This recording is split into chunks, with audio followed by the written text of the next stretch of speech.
Welcome to the Mega Blast Podcast. I'm your host, Jason McDonald. My goal is to get to the truth through conversation. The Mega Blast Podcast is produced by Arts and Opinion, an online journal housed at the Archives of Canada. Visit us at artsandopinion.com. I hope you enjoy today's guest.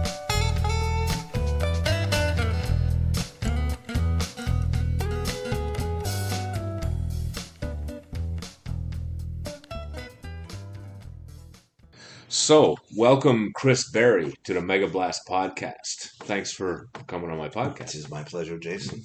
Okay, so I'm here with Chris, who was a singer, a rock band, and is now a successful writer. So the objective of this is just to explore your life and some of those experiences, especially as a musician. So what I wanted to start with quickly before we get into some of the details of your band is a lead singer. When I think about music, my father's a musician, so he played. So you grew up poor. Yeah. Well, unstable is another way to put it, right? He was a working musician, jazz, classical. He also taught and everything. And yes, there were times when we didn't know, but he was, he studied music and did all this. And so when I think about musicians, I think about I played music and I studied it and learned how to play it. But when I think about lead singers, it's kind of a different thing. Someone like Leonard Cohen or Bob Dylan or someone like that, they couldn't sing opera, but they can be a great lead singer. So I wanted to ask you, you were a lead singer. Do you consider yourself a musician? Well, lead singers, that's it. You get all the attention. You don't have to have any talent. I am. That's not what I meant to imply. Am I a trained musician? I studied saxophone and I played, I started playing guitar when I was maybe 11, and I was not particularly gifted. It was a real struggle for me to, it wasn't sort of automatically I'd hear it and oh, well, of course, that's an E to a G to an F. In fact, I ended up writing music because my ear wasn't good enough to figure out what I was doing. So I'd try and do White Heat or something, and I would get up something else, and I go, oh, I guess I got my own song now. And then writing words always came easy to me. Well, comparatively easy to me. I became, and I'm obviously a much better musician now than I was when I was, 16 or 15 or whenever, but, because at first I was passionate about music from 3 years old. I remember there was a cartoon told this before, but there used to be a cartoon on Saturday mornings called The Beatles, a band you might have heard of, and they did and it was on every Saturday morning, and and the Beatles would have their wacky adventures, and then play a couple of songs. And I was literally a toddler. I can remember watching that thing and just so for this starters, is the 60s, right? Yes, the 60s. Yeah, this is 66. And you're a little kid. You're a tiny kid. Okay. Yeah. Wow. I guess I was about 4. I guess it was 66. Okay. Interesting. Maybe 67. Okay. I guess 66. And and this music was just the most beautiful thing. It's I just wanted to crawl into it. I wanted to be one with it. I didn't know how. I was just sort of this was beauty. You knew this was something you wanted to be a part of. Well, right? the music was something that I couldn't reach, that I wanted to crawl into and be a part of. They seemed like they had a lot of fun in our cartoon. They were always having adventures. Then I saw the movie Help and I said, wow, man, what an exciting life. Look at all the pussy they're getting, too. So, I figured that would be pretty good. At 4 or 5 years old, it's I like screaming chicks and running around with my brothers, my friends, because I had 2 older sisters. So these 4 guys all together seemed like a really good thing to me. Okay. So, early on, it was there's my path, rock and roll superstar. So you knew from when you were a little kid, this was my destiny. I want to be a lead singer for a rock and roll band. Well, I just want to be. I want all that attention, right? And I want to be. I want to be this music. I want to be it. I want to be one with it. I want to be part of it. And it's so the only way to do that is to kind of write your own, Right, right. So I mean, I was always making up songs, little like stupid, child things that made me laugh and other people. But I figured, well, no one's gonna take me serious. I want to be a singer. I got to learn how to play. I got to learn how to Music, play. actual. Yeah, I Right. mean, which So you was mentioned true. saxophone and guitar, so you tried to learn those Yes. instruments, right? Yeah, So, I guess when I was about 11 or 12, I had a guitar. I got a guitar, much to my parents' chagrin, because it's too noisy. It's an acoustic guitar. You're yelling and screaming in there. You got horrible fucking noise. You suck. You got no talent. what kind of And I music said, did well, they get me an listen electric to? guitar. You can turn it down. Electric guitar. And they're thinking it's going to be the fucking Stooges. Like, Right, right. kind of. So, anyway, so I picked it up and I took lessons for a while and for, about 6 months, I was the best guitar player in school. And I mean, it was okay. I mean, I'm still okay. I can still fake it. Like, I mean, I played guitar on many records before.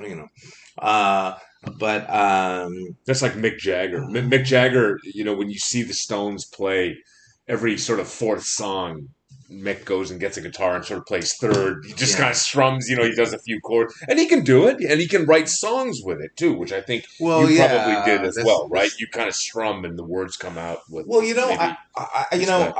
I was writing on my high school band. I wrote a bunch of songs, and this is like 75, I guess, 74, 75, and and my musical tastes haven't changed, haven't evolved that much, really. I mean, I'm going to come back to that later. I want to come back to your influences. But Yeah. in grade 8, grade 7, I went to see the New York Dolls when I was 12. The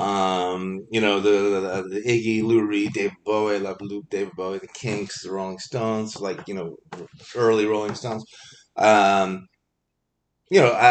mean, So that's what Roxy you were. music. So you were listening to as a little kid. Obviously, the '60s. You mentioned the Beatles, and then of course the Stones. That's '60s, and then you get into the '70s. You're one of the few people I know who knew about the New York Dolls when they were a thing. Like Yes. most people, like I got into the New York Dolls, in the '90s. When after I've been into punk in the '80s and everything, and then later I discovered them. They were kind of Yeah. So I just wanted you to talk about some of those punk because you were a punk band singer. So the Dolls, you said you saw the Dolls. Maybe you could talk Yeah, about that. well, the Christian Linton story. It's a great I, story.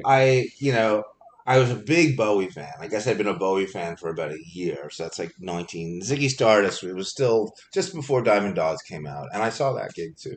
So it's early '70s. We're talking about Early, yeah, 71, 72. 1973, 74. Right. Like grades when I was in grade. I was a baby. Yeah. Yeah, when I say I was literally a baby. I was Yeah. an old man in grade 7. And no, nobody else had even heard of David Bowie. Really, there was like one other kid in my school that had heard of Bowie outside of me. Like so Interesting. Lenny Epstein, and I've met Lenny. I've been with Lenny Epstein since, and He was the other kid in the school who knew about Bowie. There yeah, was a guy called Lenny Epstein. yeah. Lenny is he spent most of his life in jail now, and he's a hardcore junkie, and Wow.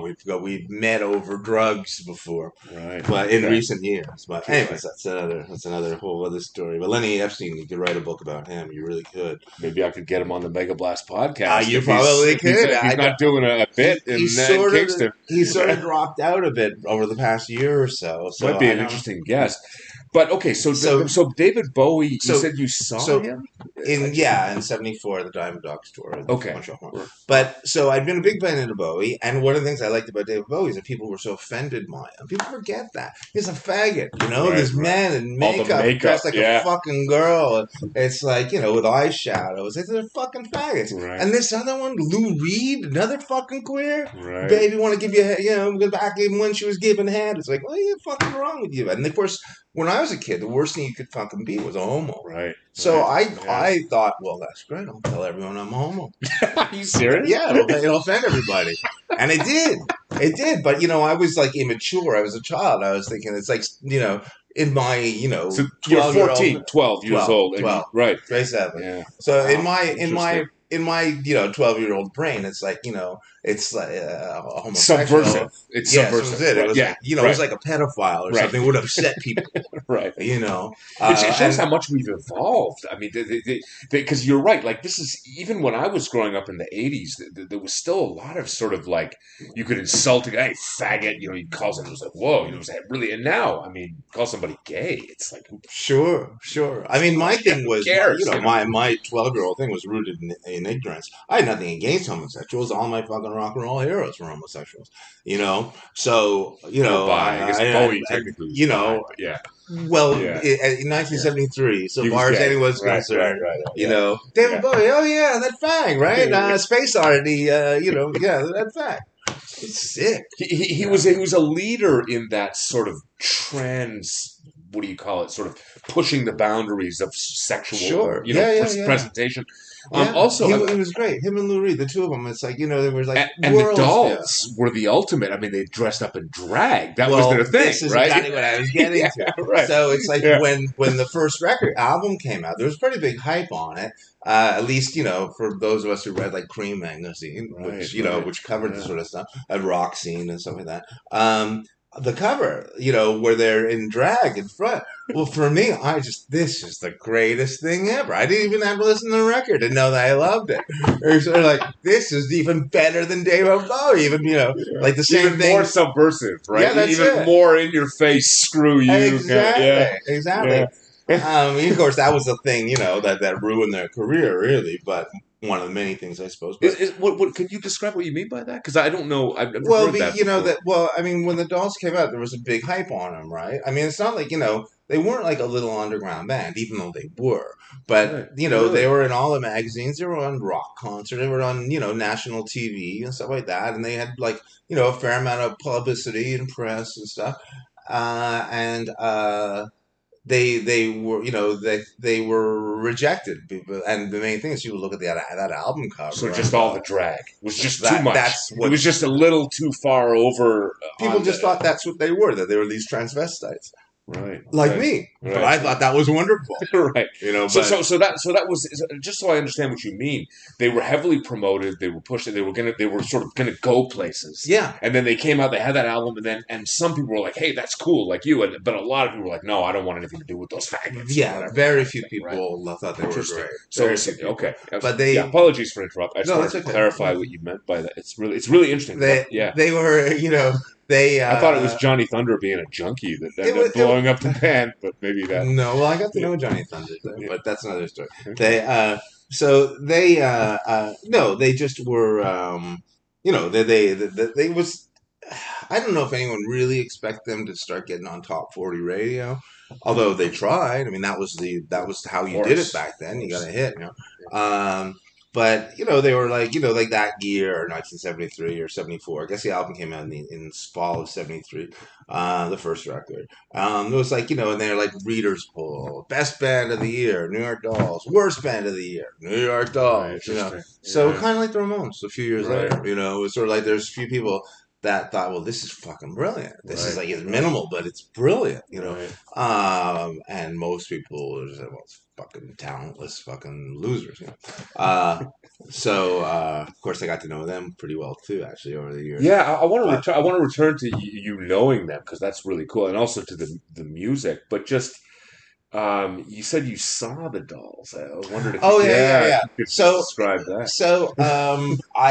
I was 12 or just turned 13. It was the beginning of grade 8, I think. I guess it was the beginning of grade 8. It might have been grade 7, but I was prepubescent. And they were playing at the Show Mart, which later became the Palladium, which is now the VANQ, the National, what do you call it? The National Yeah, Library, Bibliothèque Nationale. which is Berry Street, Maisonneuve, Yeah, here in very, Montreal. yeah. The main metro station that's sort of the where all the lines meet together, just for anyone Yeah. orienting themselves. Yeah. So for me, growing up in NDG, it was a ride on the 105 bus and then the metro to Barrie, and you go on the metro, and there you go. Of course, I had been to a few shows at the Forum and stuff by that point, like David Bowie, as I'd mentioned, and maybe Alice Cooper band in 73. that Christmas tour they did. Um, Nice. so Wow. in the New York Dolls, I mean, I didn't know anything. I was just a little kid. They were, and they were on TV and they were in the magazines and stuff. Well, this is a big band. Oh, they're not playing at the Forum. Okay, this other place. Well, it's And Barry. That's kind of Far deep into East. enemy territory. Yeah. Does anyone speak white there?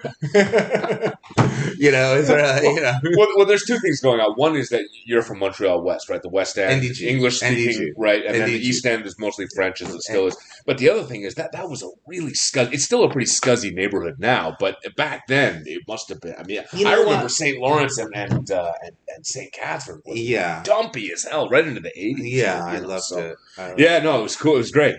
You know what? But just That was just me being a sheltered kid who, right.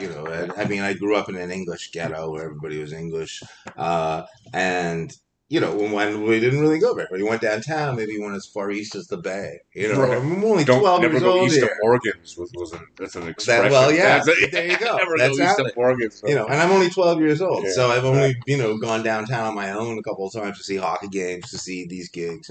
So this is deep in this is territory I don't know. But anyway, so I'm going, and well, as I'd done at the David Bowie gig, I was well, if you want to see New York Dolls, I got to dress for the occasion. And as it happened, that day on my way to school, I was on the bus, so it must have been grade 7. I was on the bus and I saw in the garbage on Westminster Street, in Montreal West, a pair of red platform boots, high, like knee high or close to knee high, and a matching red purse. And tonight's New York Dolls. And I think, well, this is destiny. I mean, this the gods are calling me. Get off the bus. You'll be late for school, but grab this. So I did, and sure enough, they fit. So off I went. So that night, I guess probably left at 8 o'clock at night. Even though Dolls didn't come on till like I don't know. The Metro was about to close when they came on, and so I got on the 105, and I went with my friend. It was Jim. It was with Jim. Anyways, well, a friend of mine, one friend. So the two of us together, would be okay. So when we got to and so I'm wearing sort of like a halter top that says Bowie on it. These red boots, they're matching red purse, Wow. and probably like a jean jacket that said Lou Reed or had Lou Reed's face from Transformer or something. So that was the basic attire, and I think I might have had an iron cross that I wore around my neck, but I may not have gotten that till I was a little. I don't know, but you get the basic idea. Totally. So off we go, and I haven't even reached puberty yet. I'm not a big kid. I could be fucking 9 years old, and I'm dressed, and I don't know if I had makeup on. Right. But I might. Anyway, so we went to the gig. When we got there, right. it was not a forum. It was like kind of this sort of. It felt kind of shady, and they're like sort of biker types, or what seemed to 12-year-old me like they were bikers at the front door, taking things, and and I think it was I don't know if we were able to drink there. Anyways, nobody gave a fuck that this little kid was there. So, but my friend, he didn't like that. He said, "Oh, this is like." He got scared. He got yeah. Guess that he got a bad bite. So he said, "I'm leaving." Right. And I said, but, and it's like, well, I'm here. I'm out on a school night. I'm allowed to be out, and I'm at the, and I'm here. The Dolls are gonna fucking play. I love the Dolls because I had the record and I love the record too. It's a great record. Yeah, I still listen to it. It has aged so well. I found I just wanted to interject how great they are. But so how long did you stay? Did you? Well, stay? What happened is Jim took off. I went back and I said, well, fuck it, I'm going to stay. But I was scared because I was, there were other people dressed like me. A lot bigger than you, right? Yeah. And I was just like basically this little kid who stood in the corner, like just taking it all in, like, ah. And they got later and later and later. And then, finally the Dolls came on and I saw maybe 5 or 6 of the songs. I had to go or else I was going to miss the Metro and I would not be able to take a taxi. You know what I mean? It's like, it was, yeah. How do you take a cab when you're 12 years old? I didn't have any money. Yeah, I probably had $1 in my pocket. So I ended up taking that. I took the 105 bus home, and it was like, it was probably like close to 1 a.m, and I'm this child in drag basically, Were and your parents up I was scared. It was quite scary. Were your parents up when you came in? Did you remember? Is there any Um, scene there? Or, I don't know. they must not have been because I'm sure I would have heard about it, but I Right. don't remember Right. getting in trouble. But I had Do to have gotten in Do you trouble. have any memories of the music of that? Like, do you remember how they appeared on Sure, stage? sure, Do you? sure. I think they opened up with Yeah. "Looking for a Kiss," and Oh man. Johnny Thunders, I believe, was wearing like a plastic see-through raincoat. Uh, I think one of them had a swastika. Arthur, maybe. I mean, Wow. I do, but I mean, I at so many years later, I could be mixing this up with Yeah. photos or videos I've seen. But Do, yeah, yeah, sure, I remember it. Yeah, yeah. do you think? And they weren't that together. That Right. was the thing that I sensed. It's What do you like mean not that together? Just the they sound, just like just I wasn't astute enough to know if they were together musically or not. It just seemed a little low rent, right. and there were only about 100 people there, maybe Wow. fewer than that, maybe 75. There was nobody there, Amazing. and it was a pretty big hall. So it was just a sort of cavernous place with them, and I mean, they were just about to split up. They were finished. Right. It was the first time they came here, but they were kind of finished by that point, and you just sort of, even as a child, sensed it. Right. So So so you could see you just sense there was something. Not that they were disintegrated musically, but just that they it were not just, feeling. yeah, Yeah. Like yeah. I mean, you yeah. just said that this is like This has got to this be is it. not Yeah. working the Yeah. way it's supposed to. Do you think that the New York Dolls are the first punk band?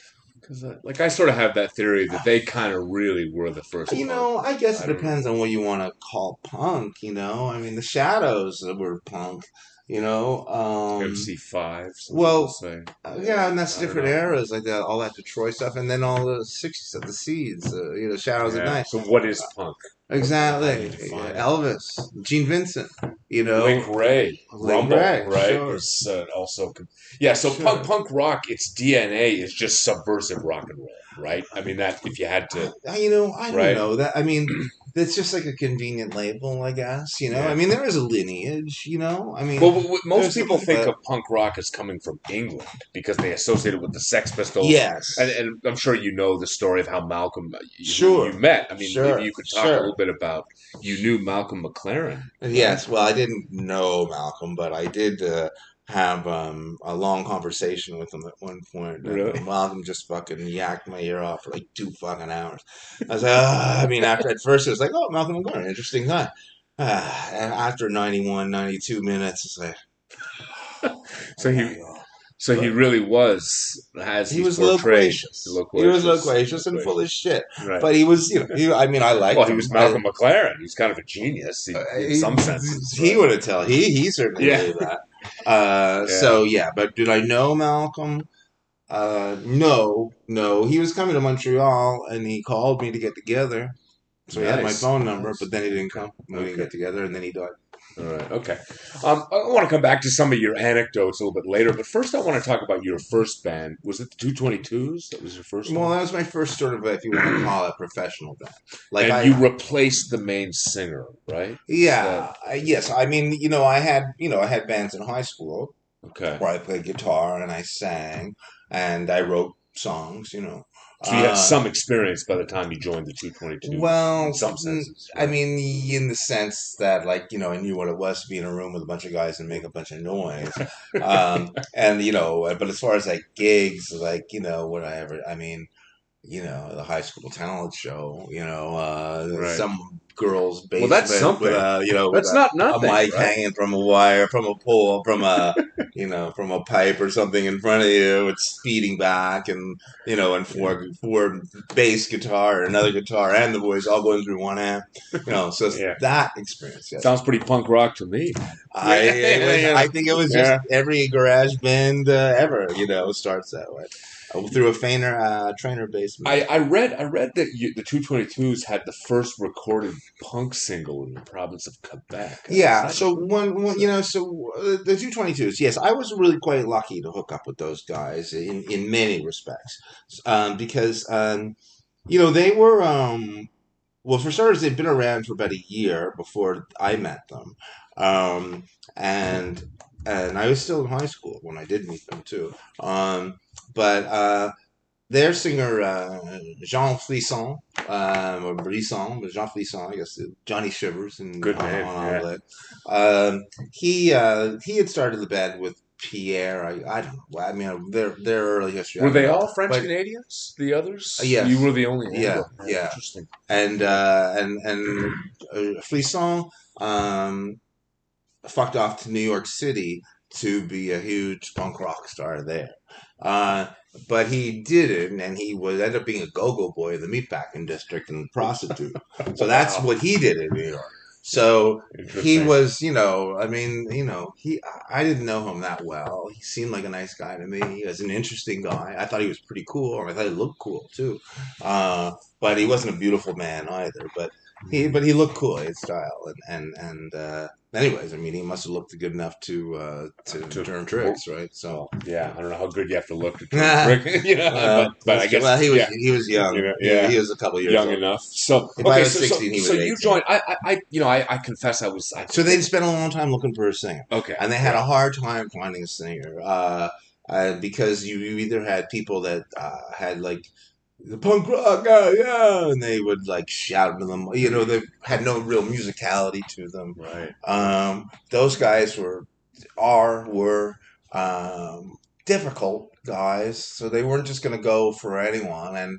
Uh, and I guess they'd been looking for a while, and then I was introduced to them, and I went and went to the rehearsal, and I probably jumped up and down and So swung they my did a kind arms of an and audition. sang. They wanted to see Yeah, what you could do, yeah, right? So you did yeah, some yeah. lead, kind of Yes, dancing, jumping, exactly. singing, kind of Yeah, thing. it's like in the rehearsal room, I was running around. But but the thing is like as always, it's like once I felt the music, like they were playing the music, it's like, well, it's physical, right? So Yeah, so you want to move to the music, you want to do it, even though yeah. you're just in a rehearsal room and like anybody looking through the window, what the Fuck fuck is is that wrong? guy? Yeah, But I mean, it wasn't put on. It was an honest expression of that's the good. music that we And heard. it must have done worked. I mean, they hired you, right? They They wanted hired you. me. Yeah. Yeah, hired is the wrong word, Yeah. but There's no money involved. yeah, but And they were recording that single at that time. This is the fall of '78. is that Donna or I Love I Susan Love and Susan? Excuse me. Studio Yeah, Bomb. They yeah. recorded that single there, and I didn't sing on it because I think they weren't so sure whether I'd be part of the band. I also think that Louis, who had written and co-written the two songs on the single, I think he liked the idea of singing on it too. Right. More so than, well, this Yeah. guy, he's only been in the band for a week. We're really gonna have him sing on Right. our record. Right. So I mean, so I didn't sing on it, but I did I did promo for it. That's for sure. They'd send me out into like transvestite bars, and I would and I would like lip sync the single, like on the Wow. stage, like in between. Well, they'd have a transvestite, then they'd have me, then another transvestite. I did the whole circuit doing that. Lip syncing. Lip syncing. Lip syncing. Yes, I Not like actually singing. Yeah. PJs and Le Jardin, That sounds like Soul Train. Rendezvous. Soul Train was all lip synced. Yeah, Yeah, yeah. It was that kind of thing, Yeah. but Okay. it was But live. Like done like you yeah. said, transvestite bars, not Yes. televised, right? Yes, Yeah, yes, okay. yeah, Right, yeah. right. No, it was I wasn't it was nothing that I was proud of really at that time, but it was a few bucks Yeah. and it was what else I had to do. As my dad would say, it's a gig. That's it, That's what my exactly. dad would That's say. He it. said it's a working Yeah, that's musician, it. right? That's It's a it. gig, right? You show up on time. That you're a professional. Mhm. They tell you, you're dressed, you're ready to go. You do your job. I think I took You know. half the money. And that stuff did pay okay. It was easy to do. You just go on stage. I think twice a night I had to go do my thing. Chris, mesdames et messieurs, maintenant le Chris, une chanson, I love Susan. And this is in the village. Is No, this this other village. in the village? I did a couple of weeks at two different stints at PJ's, which was a legendary bar on Peel that was run by the host, what do you call it, the MC, I guess you'd call him. Armand Monroe was a fantastic character, really like sort of a flamboyant queen, And those guys would turn around, they would jump on the stage when I was there, and like get a few of them, they try and pull my pants down and stuff like that. Oh, those fellas. It just But occurred to me. This before the gay village moved into the East End? Yeah, right. It's occurring to me that all the gay yeah, bars were yeah, downtown that's at right. that point. Yes, Right. yeah. Okay. There's So our it dad. was the village of the 60s and Yes, 70s. Right. yes, Okay. The gay yeah. village. Right. But I mean, a Yeah. lot of like it was gay and straight. Like we're the bars that I used to hang out at that time were in that area, and I Right. mean, Right. there were gays and straight. It wasn't exclusively gay. It's Right. exclusively straight. Right. Just people mixed and whatever. Who But cares? just for anybody listening, what I've heard happened was that Drapeau wanted when the Olympics came, he wanted there were a lot of bars downtown that had a lot of homosexuals at night. He thought that would look really bad, so he had this night patrol gang go down there and intimidate all these gay guys, and they moved over into what's now the east of Berry Street. And That's quite that's I possible. don't know if you have because I've heard this. Oh This is no, confirmed no. by some gay friends that Yeah, did happen. yeah. That's no, so. No, sure. There was a big bust at the Trucks Cruising Bar on Stanley Street, and the cops were fucking horrible. It was like a Stonewall Yeah. type thing. They were like taking, transvestite out and parading them, and Wow. it was really, really Brutal wrong. police brutality and yeah. I wrote So, a story about oh it. yeah, okay, I oh would think cool, I was okay. in grade 10 when that happened. I wrote a story about it for English class, and I got a 2 out of 20 because they Really? were offended by the subject matter. Yeah, Wow. I was like, I wasn't being PC or anything. I was just like, this is fucked up. Just Right. because these Yeah. guys are sucking cocks, they got to fucking, Human rights. It's a human yeah, rights issue, exactly. right? It's like, what the fuck does the state have to do with it? But I Good guess question, by the my way. my teacher, who I think was homosexual, felt differently. You Either think way, I got a you think the shitty teacher fucking grade. was a homosexual? I have my You mean suspicions. in closet, obviously. Yeah, yeah, Yeah. yeah, yeah, yeah, Right. yeah. I mean, I Wow. don't know. I mean, and So that maybe they, doesn't yeah, really that's matter right. one way or No, the it other. doesn't But matter, but it might have affected if he was a repressed homosexual. You could imagine, right? Yeah. yeah, I don't know. I don't Yeah, know. I that's a mean, good question. his sexuality Just aside, it was like I felt really cheated because it was an excellent essay. well, I just found it recently. I did read it. you? Yeah, that's what I wanted to ask before we get back to 222s. I mean, have you thought about publishing that maybe on Raw? I don't think Not I don't think publishing it's that. No, that no, good. no, no, It's no, no. excellent for a I should 14 or 15 year I old. should rephrase the question. Taking it and creating something you could write now, Oh, because you're a professional writer now. Is that yeah, no. because it's certainly of significance that event, It is. right? It was a It's very important event in yeah. the Montreal So gay scene. just curious, After that, it was kind of like Montreal. I think they've even called it Montreal Stonewall. It's right? like Right. I know that I think a lot of people were like, well, this is pretty fucked up. So what? Well, because men were having sex together in the back room or whatever. Right. So what? Hmm. Anyway. Well, it seemed to have, I mean, that event and some others that had happened, it seemed to have the effect of scaring and creating the current gay village, as I understand it. I've heard Right, this. Yeah. right. So, But and it happened around that time. The Olympics were 76. I don't know yeah. if it was around Yeah, then. it was all Right, around the same time. The right. exact years I can't remember. Yeah. But yeah, I sort of remember the Montreal's gay village sort of becoming a thing. I don't The know, late 80s. '80s or Yeah, early yeah. or even Yeah. the '90s. Mid 80s, it was there. And then I think it became popular among the straights, quote unquote, in the Yeah, 90s yeah, kind of thing, yeah. That was a thing. But okay, so for the 222s, as I said, I didn't know your music, but I listened to a fair bit of it on YouTube, and I liked a lot of it. And I heard this. I'll just tell you what I heard. I heard the Ramones in there. Is that accurate? Were you influenced by the Ramones? Do you think? Is that Yeah, yeah, were they sure. influenced by the Ramones? I don't know. Um, Yeah. sure. The Ramones are in there, and the Ramones. I mean, a lot of the British groups too, like Sex Sex Pistols, Pistols. Generation Yeah. X, The Clash, Buzzcocks, um, Blondie. I mean, Elvis Costello. Well, maybe not them so much. For me, I loved Elvis Costello. I don't know what Right. the other guys did, and and the other thing with them is that they were all older than me. Not well, Louis was 25. The bass player at the time, Bello, was 24. Pierre was 19, and I was 17. Wow. I was 16, Very but the young. time we did gigs, I was 17. So Louis was much older. It's like nearly Yeah. 10 years my Yeah. senior. So he, 17 to 25 is a big gap, yeah, right? I mean, yeah, that's yeah, yeah, yeah. right. Because I 8 years when you're that age is like a lot, and right? I learned a Yeah, lot about the world, and I became the man I am, courtesy of these fucking guys who were like twisted, and they were yeah. not the best role models to say the least. But whatever, they You took had a good me time in, and with them. I looked Yeah, up to them. They were big brothers. They were like big, right. they were men. They were adults. I was just a little kid. I mean, I And wasn't even legal they yet. must have seen something in you, Well, to take you on like that, right? 'Cause well, especially someone so much younger. it's It's pretty good, interesting, right? If I do say Yeah, so. yeah. Oh I was no, good. I wanted to say I saw some videos of you performing, and it was an interesting thing listening to the music that was recorded, I guess, in the studios, and then seeing you perform. It was the same band, interestingly, in about 2010.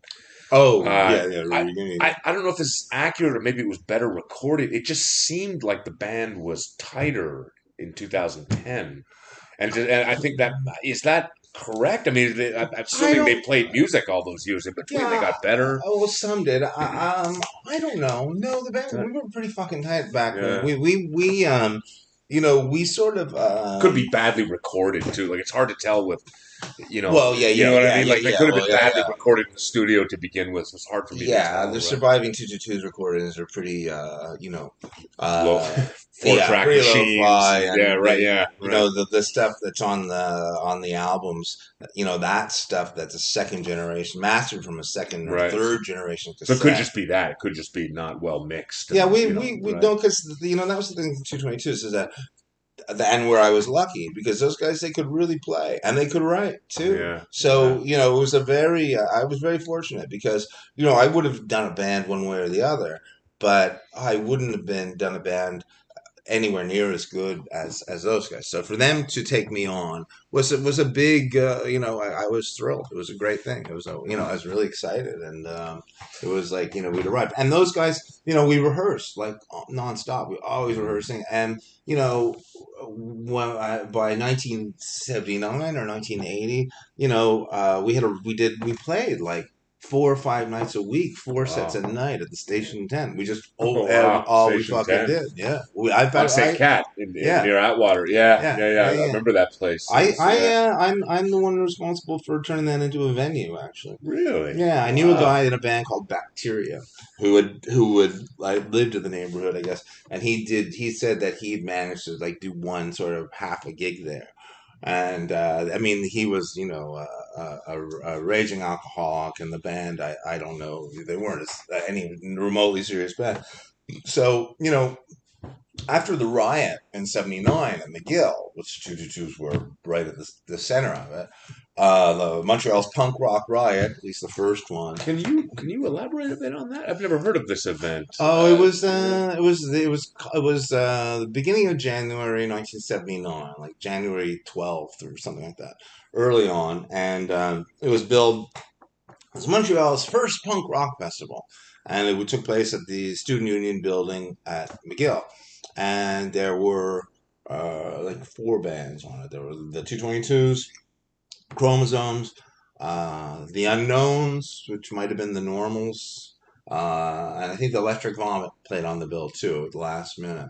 Uh, but we were the big headliners. We had the record out. We were the big headliners for whatever reason. No more headliner than anyone else, but whatever. You This got the is top bill. maybe because we had a manager. We had two of them, Right. actually. So, oh, yeah. So, which is not even necessarily the best slot, to play last. It's not always the best slot, but anyways, when there's a little, Yeah. but whatever. So, Everyone's too drunk by then. yeah, kind of. Something like that. Is You've that heard a lot of music. they're kind of tired anyway? Yeah. Could be What's two. the best Could be slot? three in the Third. morning.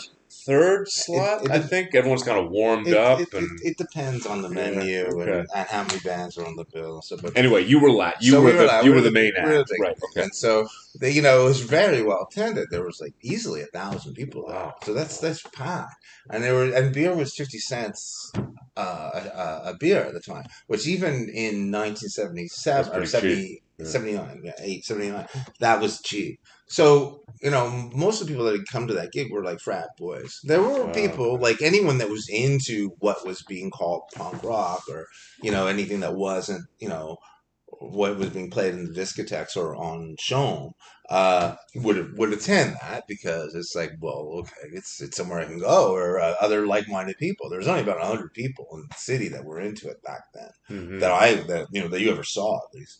I guess a few more people bought the records, but probably not too many more. So there's a Um, hundred fans and 900 interlopers who are just frat boy McGill that's it. guys, and they That's it. got completely smashed. And they've come to jeer the punk rock freaks. Okay, And so, interesting. as punk Yeah. rock freaks go, the 222s were the most visible because we were pretty flamboyant. I mean, I remember our original manager, the first manager, this guy Pierre DeRoche he had great style. He was the coolest guy, and to me, I really looked up to him as a 17-year-old. He was 25 or 26 too at that point, but he'd been in Europe and Paris and London and New York, and and he'd owned a clothing store on Saint Denis, I believe, and he just had all these like Vivian Westwood and Okay. stuff, Right, punk right. rock stuff. Similar thing to Malcolm McLaren. Yeah, Interesting. yeah, Yeah. that's it. So Have he a had all the, fashion store and then do the punk rock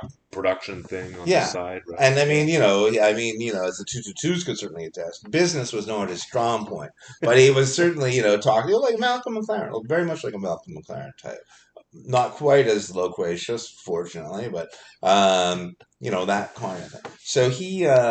So he had this clothing store which had gone under at the same time. So he had a loft on St. Lawrence at Rachel, which at the time was kind of a I barren mean, area. It was like back up then. above, and it's a giant loft. You probably paid 50 a month for it or something, and and all these clothes were in there. So we would go there, and we could he'd let us wear the clothes, or give us the clothes or whatever. Right, right. So we had. I mean, I was wearing like Dayglow leather pants and a Chairman Mao shirt, and God know, whatever accessories and stuff. This But I is when felt you went pretty on good. stage at the McGill Yes, Festival, right? yes. Okay, so you're dressed up. You're dressed to taunt those people. Well, Well, yeah. not that you were trying to, but that Well, is right. a bit of A both, little bit, a bit yeah, of both. yeah. Yeah. I mean, we think we look cool, and we do, and and it's sort of in your fucking face, frat This boys. is total punk rock. I mean, this is like Yeah. Malcolm McLaren said that he dressed the Sex Pistols wearing Chairman Mao for the exact reason that it would get this reaction from Americans. That it Well, would. yeah. I It mean, but sounds like you were doing it that. was also the way we dressed. I mean, we wore that stuff in the street too, Right, right, right. So it was like, and we, paid the price for it. It was not you didn't go unnoticed, but it was sort of a matter of like, well, fuck all you. So I'll you dress go any on. way I It's fucking it's please. by this time it's 1 in the Get morning. my head kicked in for it. Right. Yeah. But I'm just thinking about this. So you go on stage, you're wearing this crazy stuff. There's all these drunken frat boys, And that was that. and just That's blew what got up. the frat boys. So when the Right. 222s came on, between the 222s and then the Chromosomes, who were another act and who were like sort of our nemesis in the local scene, such as it was, they had all their friends over there, and the Chromosomes were like were criminals. I mean, they were real criminals, and they they robbed the pharmacies and For real. home invasions and all kinds of fucking terrible stuff. So they were rough guys. And so were their friends. They were all like Park Avenue guys, and so they were throwing shit at us. And once they started throwing stuff, then all the frat boys were throwing. So I hadn't sung a note. This is kind of my debut. I'm looking fucking slick. And I show up, and like the first thing that happens is bang! I get hit in the head with a beer. Wow. And this is just like a plastic bottle, but a full bear. But that hurts, and Yeah, you're all yeah. drenched, like fuck. And then bottles were going too. So it was like, this was kind of my first gig ever, really, and it's a very, very hostile audience, and then the things are flying left, right, and center at us, like and I'm seeing things go by me. I'm seeing things hit the fucking cymbals, and Louis hiding behind the cymbals and stuff like that, Wow. and Wow. later, I mean, I experienced that a lot in my Did you career. manage to play it all, or it was just Yeah, we played. a little bit? But what had happened is that the Chromosomes had also sabotaged our gear. So we go on, and our amps don't work. So now I'm standing there, and it's just me. And like I say, I got pretty good at dealing with audiences like that because I faced them a lot, but this was the first time, and all I really knew was bottles flying. I took my cue from the Stooges' Metallic KO record, which had just come out, which is like Iggy got, dodging bottles and taunting the audience.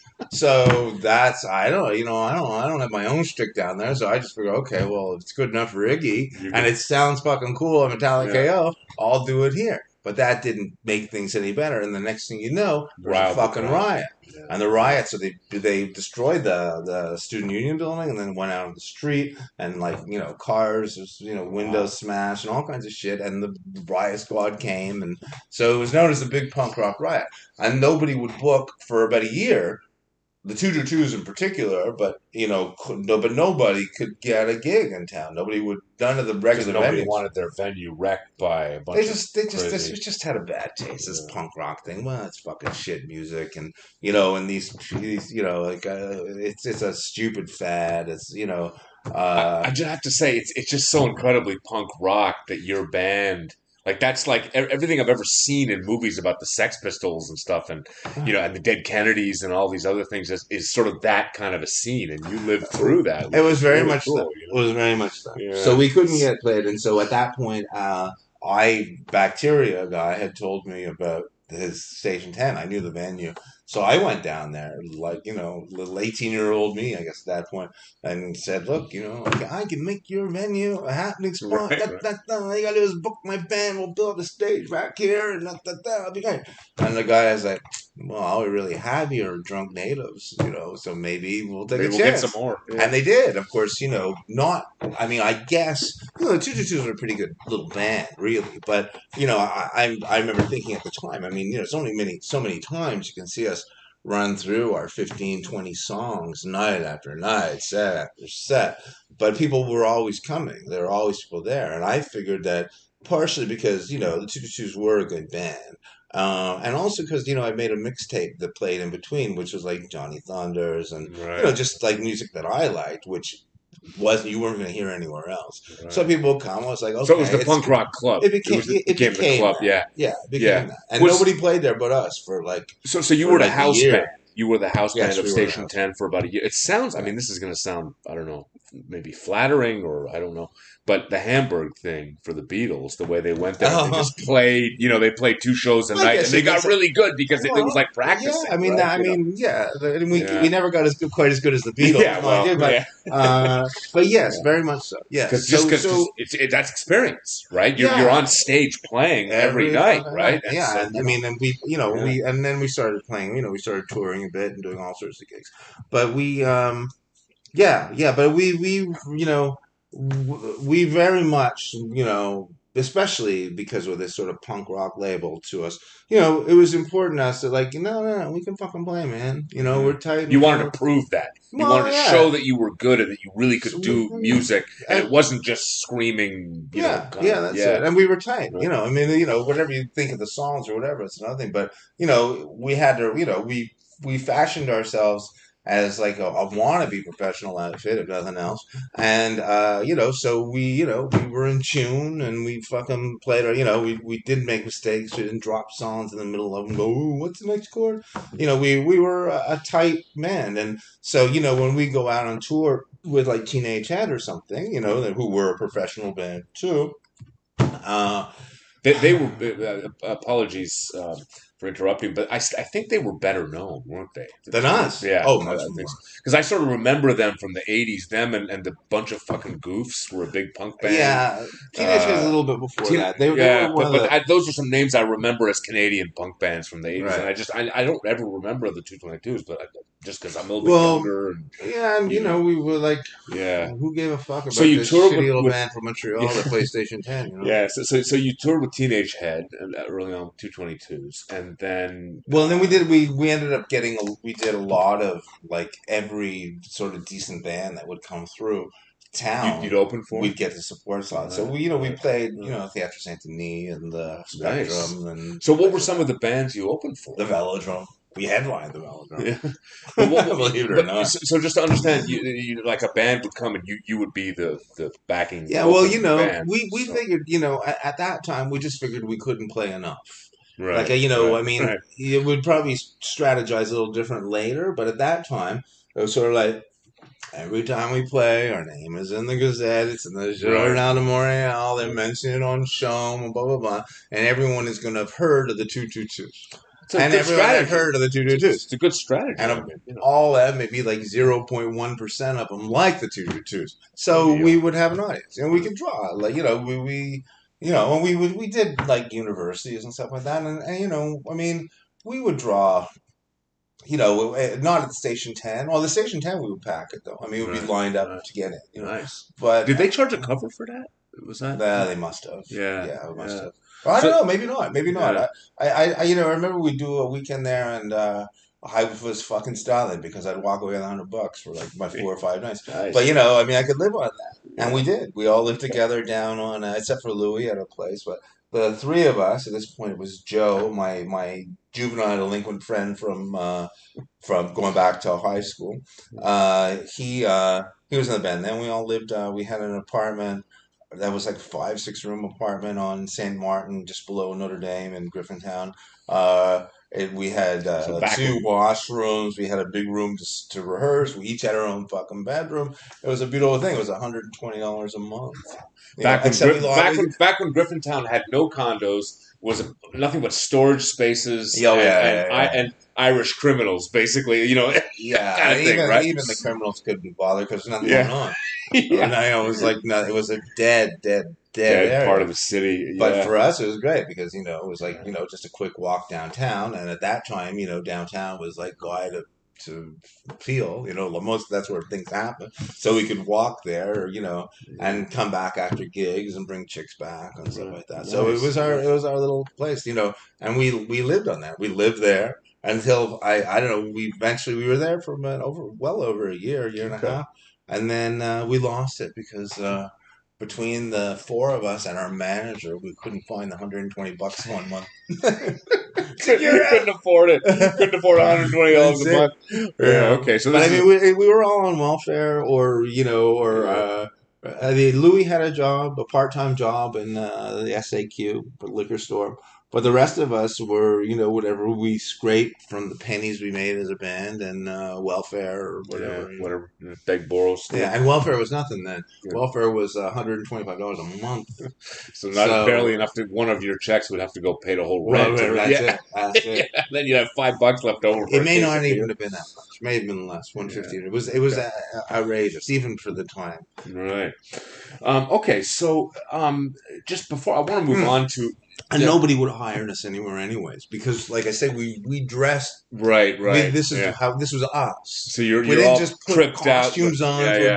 gigs. You It's walked like around dressed this like punk rockers. is like the 222s, whatever Right. that is. It's So if you like walk in to get a job, say I'd like to, apply for, to be the cashier or something, they'd be like, "Get the hell out of here. We don't want nothing to do with you you." Kind of. couldn't get a job. Right. Maybe you get a job in a bar, maybe, but you know. An 18-year-old it was just Yeah. forget when I did get a job in a record store, that's true. At one point for about 10 months I worked at Do you remember as a what? security guard, security in that Phantasmagoria Records on Park, Right. and that was like an indie store that had It's a famous. Kid It was a records. famous place. I mean, it was along with Dutchies and Yeah, it was one of bars. those. It was Yeah. one of the big stores back in those days. But I was fired Okay. because I fell asleep at the door too many times. Yeah. Well, the second time the boss woke me up. It's like, you're supposed not to be working out. watching the door, bro. Yeah. So okay, so I want to move on to your experiences in New York, but first I read something about how you said how the guys in the band were mostly French Canadians, and I think that I read you learned French with them, or something like that. Is that? I just wanted to ask you about your linguistic experience. I went to school in French in grade 7. In Wentworth, where I met Lenny Epstein for the first time, and who later went on. Lenny was in the punk rock scene later too. He was one of the Chromosomes. Oh, He was okay, in the right. Chromosome, Okay. but That makes sense. And he told me recently that he was roadieing for the Vibrators when across the country. Anyways, whatever. So, so you went to French school in grade 7. well, French immersion in grade 7, right? and I didn't speak a word, and then by the end of the year, I was relatively fluent. And then, in high school, I didn't really speak it. I didn't go to school that often, like I Right, try right. not to. So, so I kind of lost it. I mean, just enough to scrape through. Like, I started in advanced French in grade 8 because I'd done the immersion, failed that. Then in grade 9, I'm in regular French, failed that. Oh Gets to boy. grade 10 in remedial, you know. So by the time you were 18, you were very Anglo. Because I don't know if I read that something to do with the other guys were all French Canadians, and you kind Well, of spoke yeah, French with them or something. they were all French, Yeah. and Pierre was the guitar player was a pretty key part of the group, to say the least.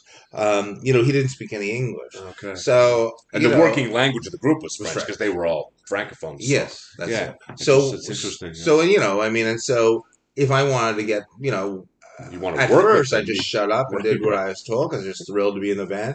But after a year or so, when I found my feet a little bit, it's like, and I want to, have a little more influence on what we're doing.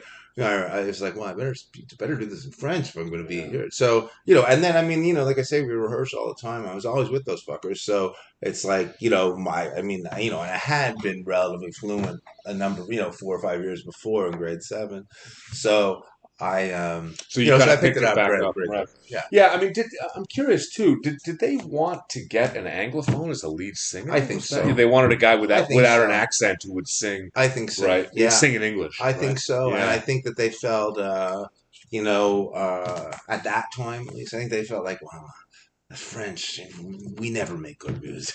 yeah, It's all, it's like Chris, he's authentic, he's English, he's an right, Anglophone, right, right, he's got that from right. that culture, which was true. I mean, I was weaned in a rock and roll culture, Yeah, like, I, Cream I Magazine was my I Bible. have an older friend, Jean-Louis Roux, who grew up in TMR. He's fluently bilingual. He said that in the '60s there was a big divide. The Anglos were all into the kind of hippie thing, like in the mid to late '60s with long hair. He said all the French Canadians were still wearing leather jackets and had their hair all slicked back, like there was, So I think there is this divide, and you wonder how much it interacts and how much it's separate. Even now, Well, it's hard to when know, I by the time when right? I came around, like into like started being outside of my high school, my horizons had expanded a little more than my high school. The the the French scene and the music was a lot really like hippie stuff. It was like harmonium and beau dommage That's and all the progressive rock that was big among francophones, right? Like Emerson, Lake, yeah. and Palmer. Rush was huge among, right? Yeah, that was a different. That was 10 years later, It right? From was what Jean Louis was talking about yeah, in I the guess so. '60s, right? I guess Yeah, so. but that's still a divide because Oh they were yeah, all listening to Pink Floyd and Rush, and the Anglo community was more getting into this. Anglo community had shitty taste too. Yeah, I'm That not trying to make a case the Anglo community was no better. no It's no just no that I no. think it may be a little more in line with the British and American scenes, Yes, perhaps. Right? much Might more be one so. way to think about it. With things are coming out in New York and London, and they're getting to the Anglos first in Montreal, and Yeah, then they're right. yeah, It's but you not the know. same way as they got to the Anglos in Toronto or other places. Montreal was a little fucking retarded.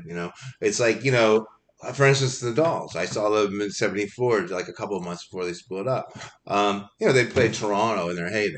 The Stooges played Toronto. And Iggy did and the they have more Stooges played. people They there? never came to Montreal. The Stooges, yeah, but they were closer to Toronto too. Well, They they were were close. That's Detroit, true. right? That's true. That's So they true. could have been part of their regional thing. But there was But no. But they, they were still. I mean, they've been, well, produced by David Bowie. well, There was a fair. yeah. There was people knew who Iggy Pop was. Yeah, You know. I did a podcast with a guy in Windsor who is sort of an expert in punk and reggae, and we had an interesting discussion at the beginning about where's the best music scene in Canada, Montreal, Toronto, or Windsor, because it's right next to Detroit, right? So Mm. I think that there's sort of a regional thing going on there. That Teenage Head was what, Hamilton or something? So Yeah, right, so Hamilton there's and and I know. Montreal's kind of out at the eastern end of that, although it's closer to New York, just geographically. So that Yeah, I but don't know. it Yeah, didn't really filter up the same way. right. Like all those. There's also the French aspect too, which is a Well, complicating yeah, but it's factor. yeah, I guess so. I Right. guess so. Well, and Yeah. that's it because the Quebecois, French Quebecois, at least were not. I mean, look, all the two twos were French, right? Right. Right. So I And mean, they were into punk and rock. So Danger, and they were yeah. they were big Dolls fans, and Right. so it wasn't like Yeah. So it's if not like you're there's a wall between the two communities, is what you're saying, yeah, right? There's a it just seemed like yeah. but that for the most part, and the other thing too is that the Quebecois had their own scene. They had their own Yeah. Franco scene here, so and it was much more lucrative than playing for English Montreal. Clearly. So it's like Yeah. Just in at the population numbers, right? You've got much wider audience, right? like in the early days, the 222s. I mean, I think it was almost exclusively fucking kids from my high school that came to see us. Really? Yeah. Well, I mean, that might be, but it was definitely Anglos. But I mean, that evolved, that Okay. changed, and of course, there were Francophones too. But yes, they were very different. And the other 222s, those guys were they voted we to separate in 1980. I'm not surprised. So somehow the way you're describing them from, I'm guessing their backgrounds were mostly Uh, Quebecois, you know, yeah, yeah. and just being that kind, like being subversive punks, they would be more likely, to be on the left side of the political spectrum. Maybe. I certainly wasn't. I mean, we argued about that, but civil discourse. Yeah, We begged to of agree to course. differ. I have a couple of really good friends who are francophones, and this was for the 90 after the 95 referendum. My friend Sylvain Michaud, and we used to argue all the time in French mostly, and that really formed me. Like it really made me see their point of view about separatism in a way that I don't think I could have gotten if I, Right, right. I have a real kind of an affinity to French Canada. I Well, think because of that. I mean, I've become much more sympathetic to that cause as the years went on. But in Not that I support it, but right, just that I right. understand it because because you argue with people for a couple of years, getting drunk and doing coke or whatever, you start to understand what they're saying, and maybe they're hearing what you're saying. But yeah, Yeah, maybe well, that yeah, happened to sure. you, Ideally, that's the idea, right? I mean, that's and ideally that can only happen in you're Montreal. That's not enlightening. going to happen in Toronto or Detroit, right? So that's something we can claim, maybe. I don't know. To your earlier point about there being different scenes, regional stuff. I mean that is true to a point. I guess. But it's constantly evolving. It depends on the city. Like for my bands, Windsor was always a great place to play. Mm, And Winnipeg was another one. really? Why Winnipeg? Halifax. You just didn't know. But Edmonton, not so much. Interesting. So it was just whatever.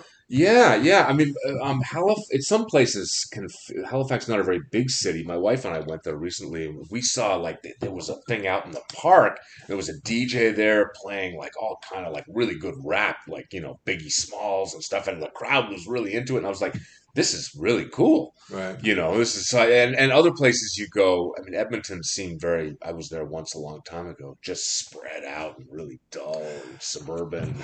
So I don't know. Well, I You think know. a lot of it depends on what's going through town too, because like I mean, and uh, Edmonton in 1983 was very different than it was in 1988, or 87. It was SNFU, you had all this other, it was a That's true. different thing. It changes. Yeah. But Halifax, 39 Steps used to play Halifax very regularly, because before we had a record, even we're just like just sort of working out a repertoire. And there was this club called the Odeon Ballroom in Scotia Square, I think it was right across the street from Scotia Square. It was this big room, like 1,200, 1,300 people or something, and it was Wow, run by nice. what I assume was organized criminals, and I guess they were using it to launder money or whatever. But anyways, it was sort of not even by Halifax standards, it was not considered really a hit club. But they would fly in these bands from Montreal, these like sort of new wave groups, or alternative, I guess they're being called then, And they would and fly you in, they fly in and pay for your flights and and everything. you'd play a week there. And then, well, Nice. we had, and because they had a cabaret license, you had to do 3 50-minute sets every night. And, we'd start, I think, on a Monday night and then we'd finish on Sunday. And, from Monday to Thursday, in this big cavern, there's certainly be maybe 40 people, maybe, that come to see you each night, and usually they're the same people. And then on Your a fan weekend, base, you'd get like a yeah, couple hundred, and I'd be like, "Oh man, it's would have happening 250 now." people.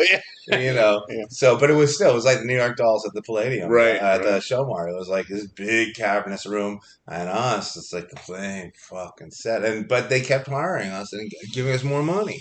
So it's like, we Bomb could you. do. There wasn't, it wasn't many places we were going to hire a band like us without even a record to play like, our original music for 50 2 3 50 sets a night and pay us like, we'd come back with like, I don't know, maybe $600 each, which, Pretty good. was more than we were making anywhere else. So like Halifax, we're gone. I lived off that for 3 months. No, So, no so, lie. so you've already mentioned another band you were in, the 39 Steps. At one point, you relocated to New York, and you were in a few bands down there. I wanted just to talk That's about your New York Well, time. that's much later. When the Yeah. 222 split up, I was basically dismissed from the 222. Really? They had wanted to go. Became very clear that we were thinking very differently, going very different musical directions. Those guys were frustrated. They were older than me, so they're getting older and saying, "We got to happen. We got to break it. I'm tired of being on welfare." So they wanted to go in a much more I would say FM rock direction, Pop, and that was pop impossible. music, kind of like right, Van Halen would come right, up, okay. these shitty Canadian. I mean, the stuff that to me was like make me barf. It's impossible. It's never. So That's never going to happen. you were too authentic, and I mean that as a compliment. You were like, I want to do punk rock. I don't want to do Van Halen and pop music. I don't know if I Something would like have that. called it punk rock, but I know I didn't want to do that. Right, right. The Lover Boy, it's Yeah, this oh, kind of thing. It's God. like, I couldn't do it for one, and it was everything that I hated. Right, it was everything I ranged my life against that. Right, right. My whole being, every fiber of my being. So they hated that. basically, it sounds like they said, "Look, we're going in this direction. You're going to follow us, or you're out." No, They they said kind like of were. that, or- No, they were getting frustrated. I mean, and the Choo were doing okay. I mean, we were still doing well. Like, we could still draw very well in Montreal. Everybody knew us at Right. that point. And people came out to see us. We even make a bit of money. We'd sell out the weekend at Larry's Hideaway in Toronto repeatedly. Nice. We were doing well. I mean, Well, by as good as a mid-level punk band in the '80s could be doing. 70s. 70s, 70s. pardon Well, me. I guess it's 80. Early Like it was split up 80s, in yeah. 81. Right. Yeah. So I mean So, that's pretty good, right? I mean, mm, it's yeah, we were, I mean, but it the was a guys small were getting pond, but we were the biggest fish in this right, very small right, pond right. of Montreal. And the guys were getting anxious to sort of they really wanted to move on to more, Yeah, they were totally unrealistic, But so anyways, but I mean, fair enough. They Don't you want to think do you different have things. to be if you want to be a pop star? Don't you have to sort of put your mind onto something that's impossible? Is that I don't know. You know what? I don't No, know. not that you should have become No, lover no. boy or anything, but just Well, I mean, what would be the point, right? yeah. It's like, I remember, in '83, I was, I guess I'd just come back from London, and Ivan, Man Without Hats, had the big hit, Stage Dance, and They were huge. yeah, it was They huge. It were was huge. top. Yeah, Yeah. it was like a #1 hit worldwide. Yeah. And the album too, and and And then they had a and fairly everybody. decent career for a few years. Oh yeah, They, sure, yeah, they were. sure. Anyway, I've been still working yeah, on that and living yeah, off the royalties. yeah, I mean, I know that yeah, for a fact because yeah. we've become friends over the years. But I remember like everybody here was like, it was such a small little thing. People like petty and jealous, and so they just put them down, and it was fucking lame. And it's like, at that point, I I'd been remember that. around a bit. He used to drink at the bars in the '90s, like Double Deuce and stuff. And they'd be, oh yeah, he's always bumming beers and everything. And I was like, what? Yeah. And it was sort of this sort of resentment because he was probably the one. The Men with That Hats were probably the biggest. Oh, Out of any of all the bands we're talking about, whether it's Boot comparison. Sauce or 222s or whatever, Oh well, later, yeah. Yeah. No, but certainly at the time, they were the first like band from our scene that not only got big, they got really big. But So it's jealousy, right? well, there's a lot of jealousy. But then, we the 222s got the same thing. It was just like small town shit. Right. So Yeah. it's like and I can remember, and I'd experienced it. Maybe people genuinely didn't like me or genuinely didn't like the band, but I think a lot of it was just jealousy over nothing because there's not really that much to be jealous Yeah, of. right. It's not, But it's for not like you were the Ivan, Rolling Stones or something. no, Yeah, no.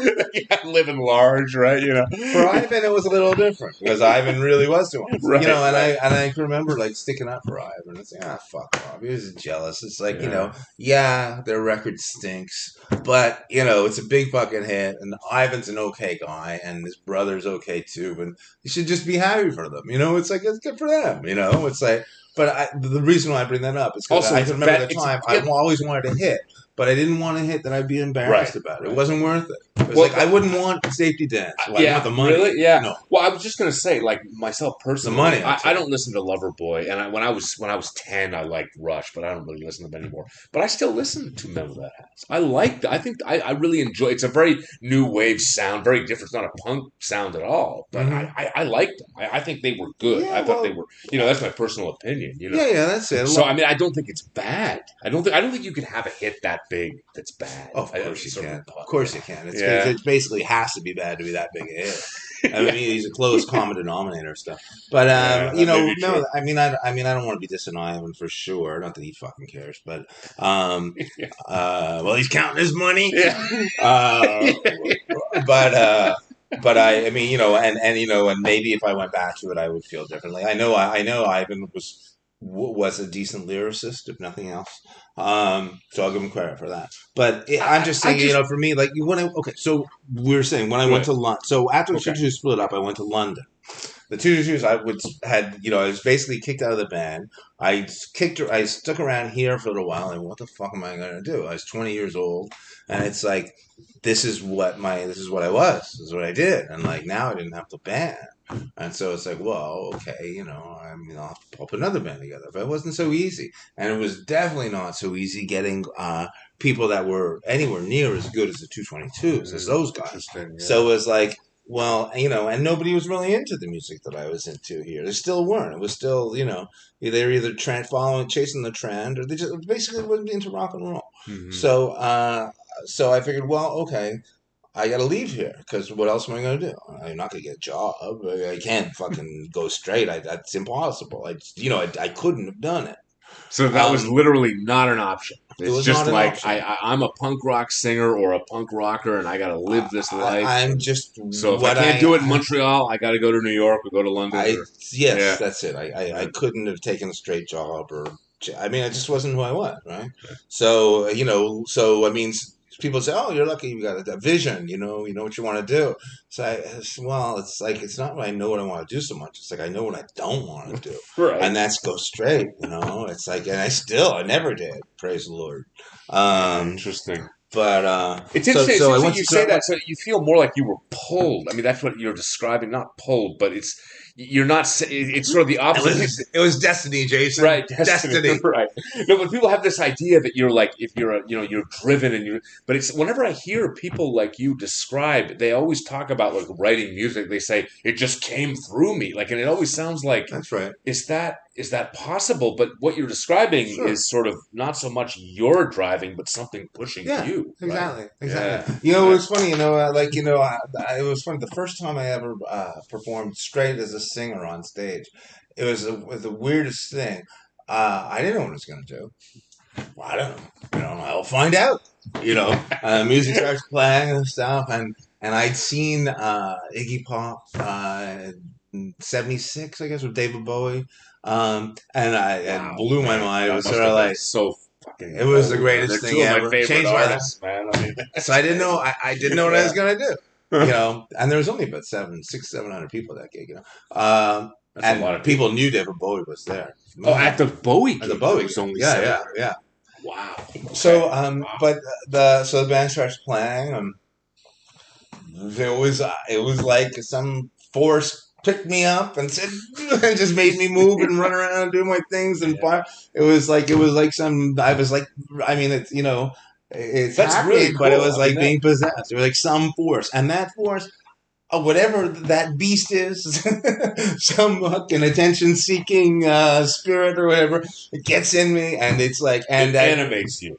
Very much so. Very much so. I never really articulated that.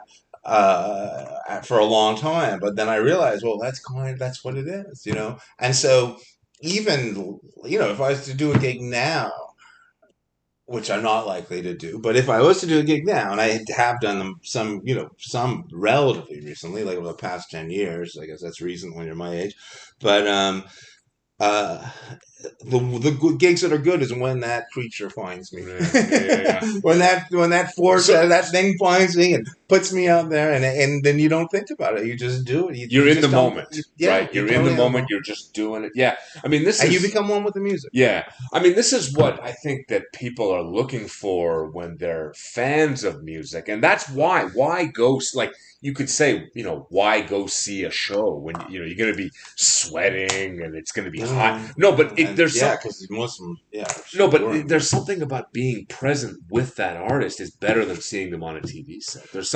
And so I don't know whether that's the other side of it is kind of that sense of just, I don't know what it is, like a spiritual thing in a weird way. Yes, right? yes, very much so, very much so. It's an experiential thing, right? Very much so. Yeah, they're not even in a way. That's kind of what it is. I discovered this when COVID hit. I'm a teacher, like I'm a professor of language, and we had to do it on Zoom. So we had to do this on, like, I had to go do this on Zoom. And that was my takeaway was I can't describe the difference. But when I'm there with looking in their eyes, they're looking at me. There's something about that experience that's intangible that I find better. And I think it's better for them. I guess it's, well, Except, obviously it's not the same as you were up on a stage, a much bigger thing, obviously. Right, and lights and stuff. Yeah. You're really, but it's a similar I don't mean to compare myself to you, but just the experience of being there. Sure. Well, as a teacher, you're communicating to an audience, right? That's what you're trying to do. And as a singer, you're communicating to an audience. You're just better at it and more. Well, you're just what you are. You just do. I mean, that was the thing for me. It's like this. It gave my better interest, but it was just always like, I just got to do what I do. I can't. I know, like, for instance, later with their next steps. We had big management and record labels and stuff like that. And I was a writer. I was the writer. So everybody's bugging me to write a hit. And I wanted to hit too, man. Fuck, sure, I want. You're working for something. Well, you're trying to do something. You want recognition, right? Well, of course, right, yeah, that's it. You want, and you're living a relatively desperate life, really, right? Because you got no money. You're like, you're not getting any younger, and like, you're doing this fucking. Well, what do you do? Oh, I play in a rock and roll band. It's like, oh, you and like 10 billion other people more successful than you and better than you. Right. And say, well, they're not better than me. They're just more successful. Right. So, but I wanted it too, but I couldn't.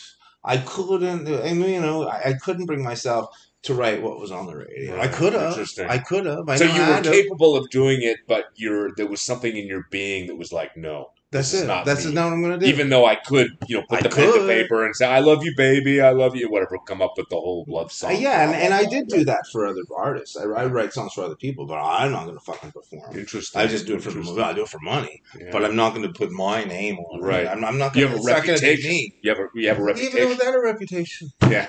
It's just, with a reputation, without a reputation, it's like, how could you do that? I couldn't do it.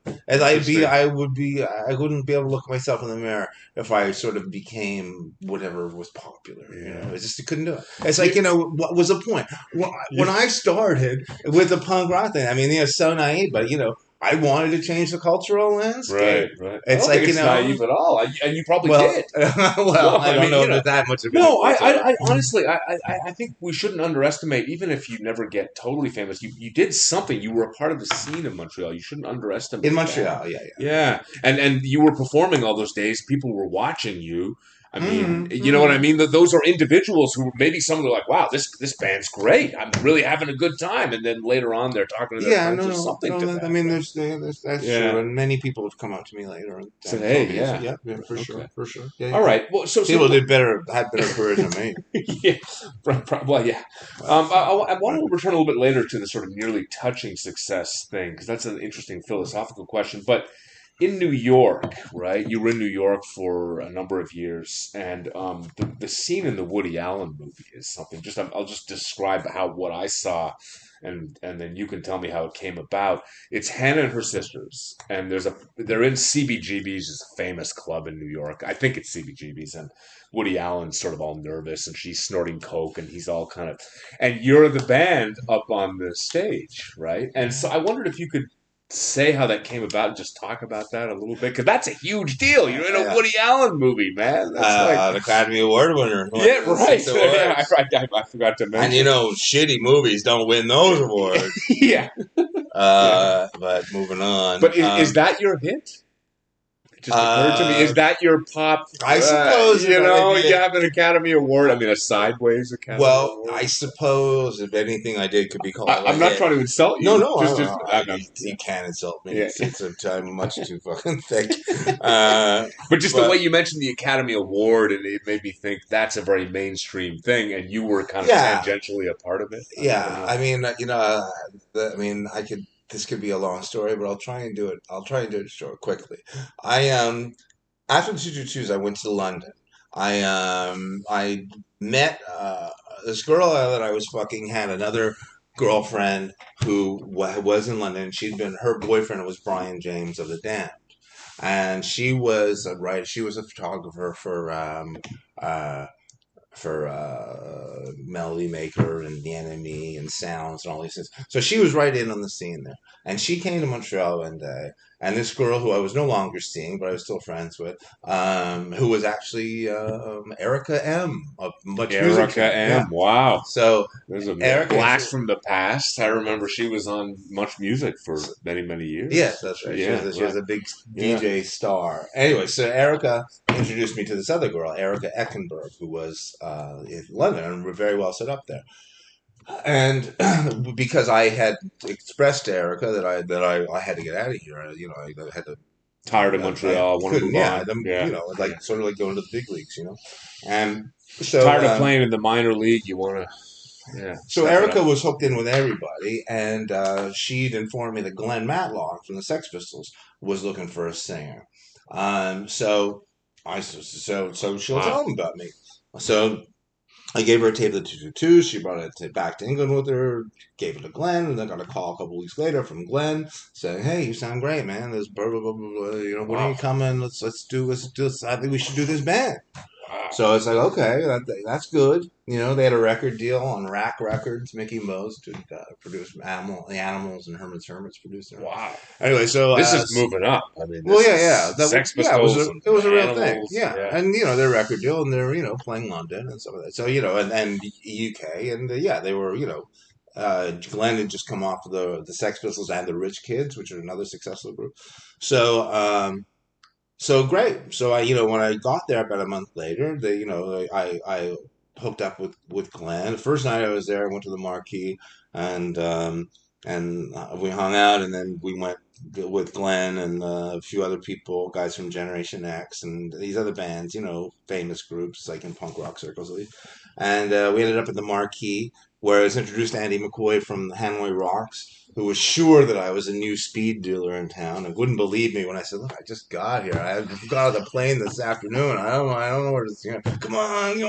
Anyways, That's hilarious. and Glenn, so we hit it off socially. I mean, I hit it off with most people socially, and so so it's looking pretty good, and they've heard me. They know what I'm capable of,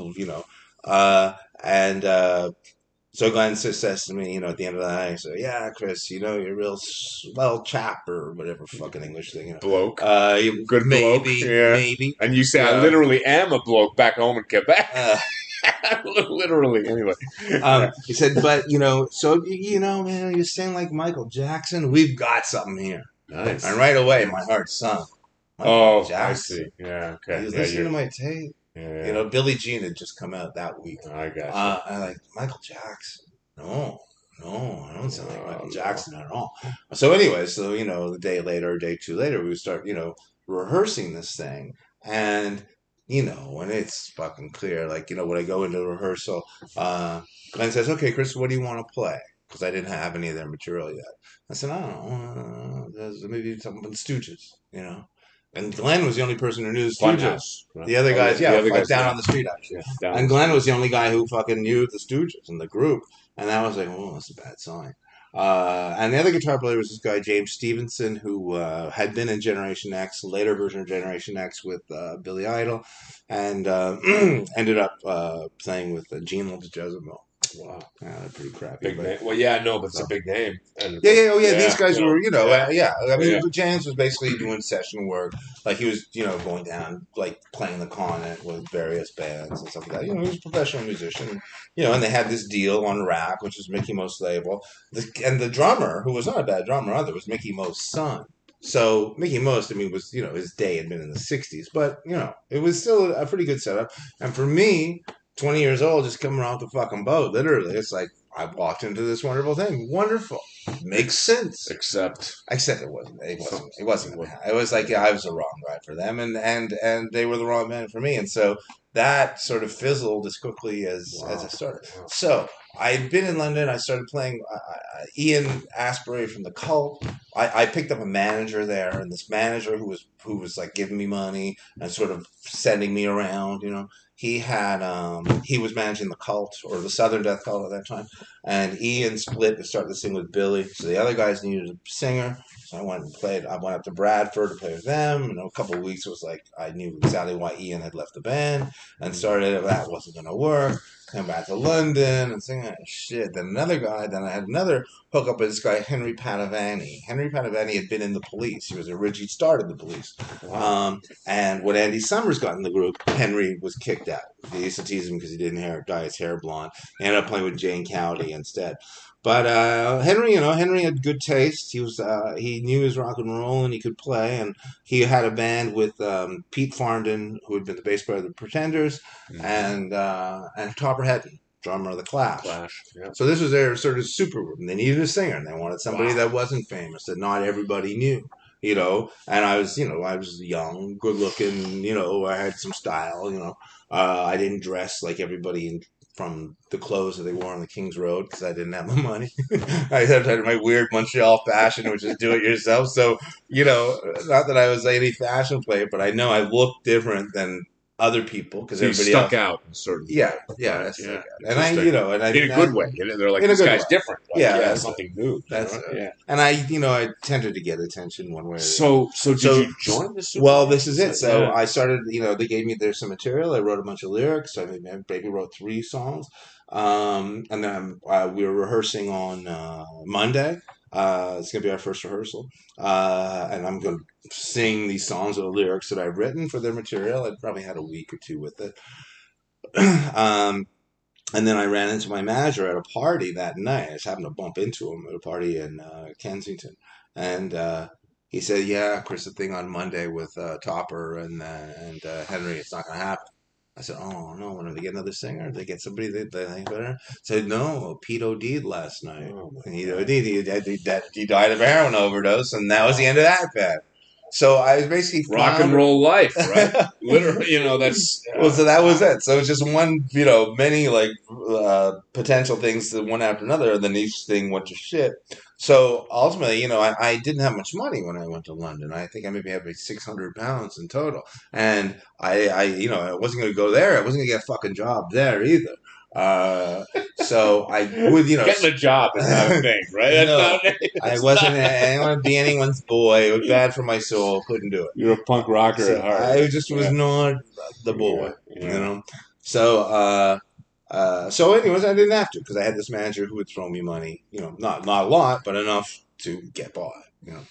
So you're kind of stringing along in a certain way. Well, right? You don't have much. You don't have any income. You can't get a job. This band fell apart. You're kind of nothing's coming together. Yeah, so I've been there for about 6 months now, and I've got a solo thing together, like where I'm writing the music. I've got some good musicians, some guys from Generation X, nice. Slaughter and the Dogs, and these guys. So, but it's even that. It's like a rock and roll band at a time where it's not really going to happen. That was the thing that bugged me about London. It's like all these people, and a lot of these people's music I'd looked up to, and looked up to them. They were all just chasing the hit, You know, it's like for me, it was like it was. You know, no, no, no. You This went there is for the this authenticity is of the it, and thing. they're all a bunch of people looking for fame and Yeah, everything. that's it. Yeah, Yeah, they're chasing interesting. that, and I like and I wanted that too. But as I was saying earlier, it had to be good. Yeah. And it had to be something I'd be proud of. Anyways, so I'm running around there doing nothing, and this guy Michael Brayman. He was a guy who I'd done a couple of demos with. He paid me to sing and write on some music that he was doing before I left, and he was crazy. He was I could write a book about Michael, and I might someday because he was something else. Um, but he was a rich kid, and he stole and his sister Risa Brayman had been was a big at that time. She was a big shot at HBO. She was an executive doing the comedy stuff. I went to a comedy club with her once, and all these guys, Yakov Smirnoff, and what's the guy who used to yell?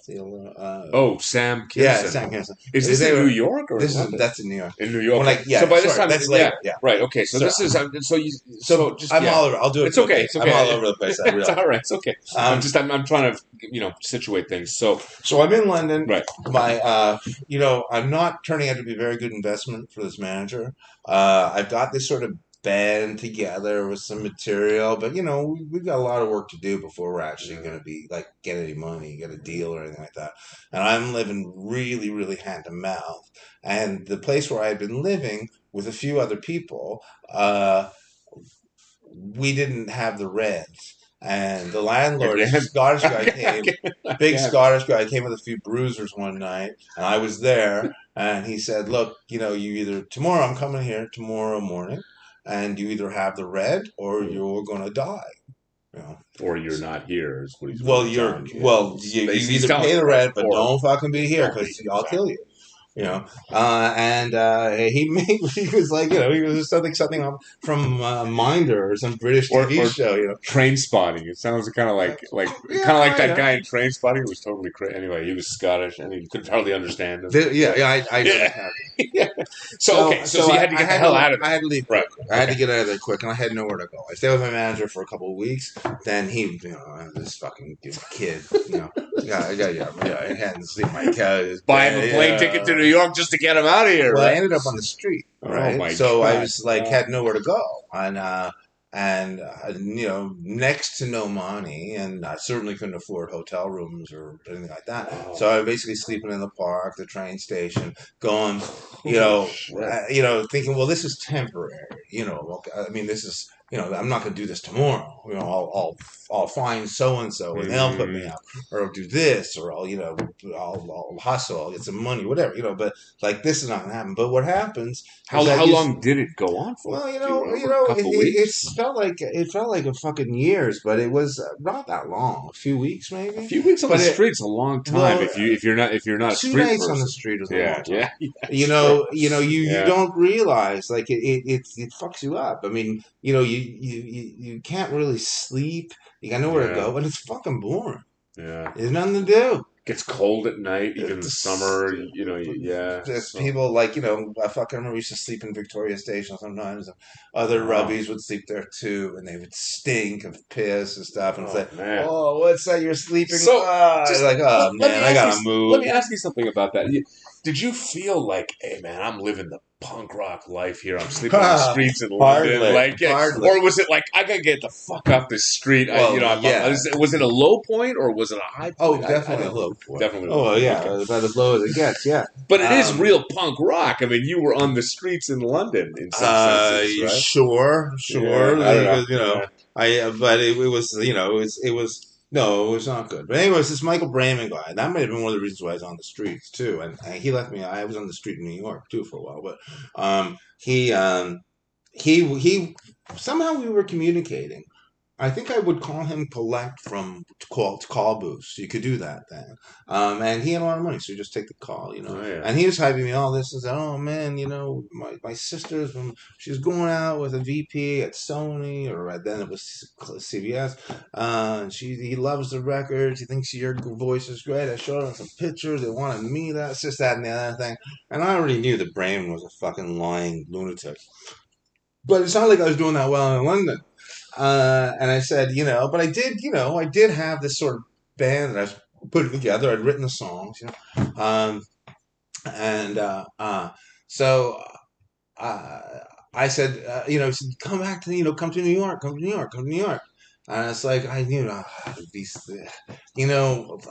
may be on the street here, but I'm in the real game here. I'm with, the people I'm playing with are top musicians. They know how it works. They're pros. Like, this is a rough patch, but things could really happen here. I go back to New York and then Montreal. It's like, I had to get out of there, So not New York so much, Montreal. Anyways, so eventually he So it's says a crossroads. It he sounds like a he crossroads. buys me a plane ticket back to London from London, and he tells me that CBS Records has paid for that plane ticket. Because I said I'll come back and do some, I'll go do the fucking schmoozing in New York and all this shit. But I mean, it took me a long time to get some money together to buy a plane ticket here. I'm here now. It things up, and so when your thing turns out to be bullshit, I want to fly back to London. No problem. So sure enough, later, I don't know. I guess they sent me the ticket, or they bought or paid for. I don't know. Anyway, next thing I know, I was on a plane to New York. Yes, to Montreal, then to New York. Then okay. So back to North America. Back to North America. Right. And I was, I'd give it 2 months. It was summer, and in the fall I'd be back in London if when I knew his thing, But again, why were you so sure he was full of shit? You knew him, or he was. I mean, like I say, I could write a book about him. He's a lie. He was a liar for one. As it turns out, the money that CBS had spent on bringing me back was money that he stole from his mother. Wow. He just said it was there. He used to take checks, his mother's checkbook, and go to her bank and write himself checks for like $2,000 in cash. So that's how he got the money to get you the plane ticket. Yeah, that's it. But he wouldn't tell me that because he knew that, But I mean, I kind of, I was able to tell everybody in London, the few people that I would see on the fucking in the in the gutter, CBS is flying. I'm supposed to go to New York next week. I'd be flying. CBS wants to do something. I'm gonna go check it out. So I told my manager. So, anyways, that was a whole story. That was the beginning. So that's how you got to New York. Was via originally, London, yes, originally. Right. I mean, the two Jews had played New York. Right. We played Kansas City, a couple of times, I think. But the two Jews had played New York and did okay there, actually. Yeah, pretty big name. Max's Kansas City was a big place. Yeah, but it wasn't a big. Well, but it's like with Andy Warhol and Jim Carroll, all these kind of, it was a hit place to hang out for all the New York kind of cool people. Yeah, like CB's too. It sounds good, but it's not a prestigious thing. It's whatever. It's whatever. It was a place we could play, and we did well there. They had our single in the jukebox. So you end up in New York via Montreal. So a whole bunch of things of that, a whole bunch of things. That Bremen's thing. It's another story too. So we put together this band. We made some tapes. We recorded at the studio Morin Heights on Bremen's mother's money, which he told me, Epic had paid for. But it was from his mom's checkbook. Whatever. Yeah. What he said. Okay. And so we do that. We make some demos. I round up Pierre from the guitar place of the 222s, who was doing absolutely nothing and sort of regretting that the 222s split up. So he comes on board. Anyway, so sounds like the Blues Brothers were getting the band back together. Kind of, but with this fucking, driving force, this maniac. Right? Cut a long story short. Well, yeah. So we put together the band.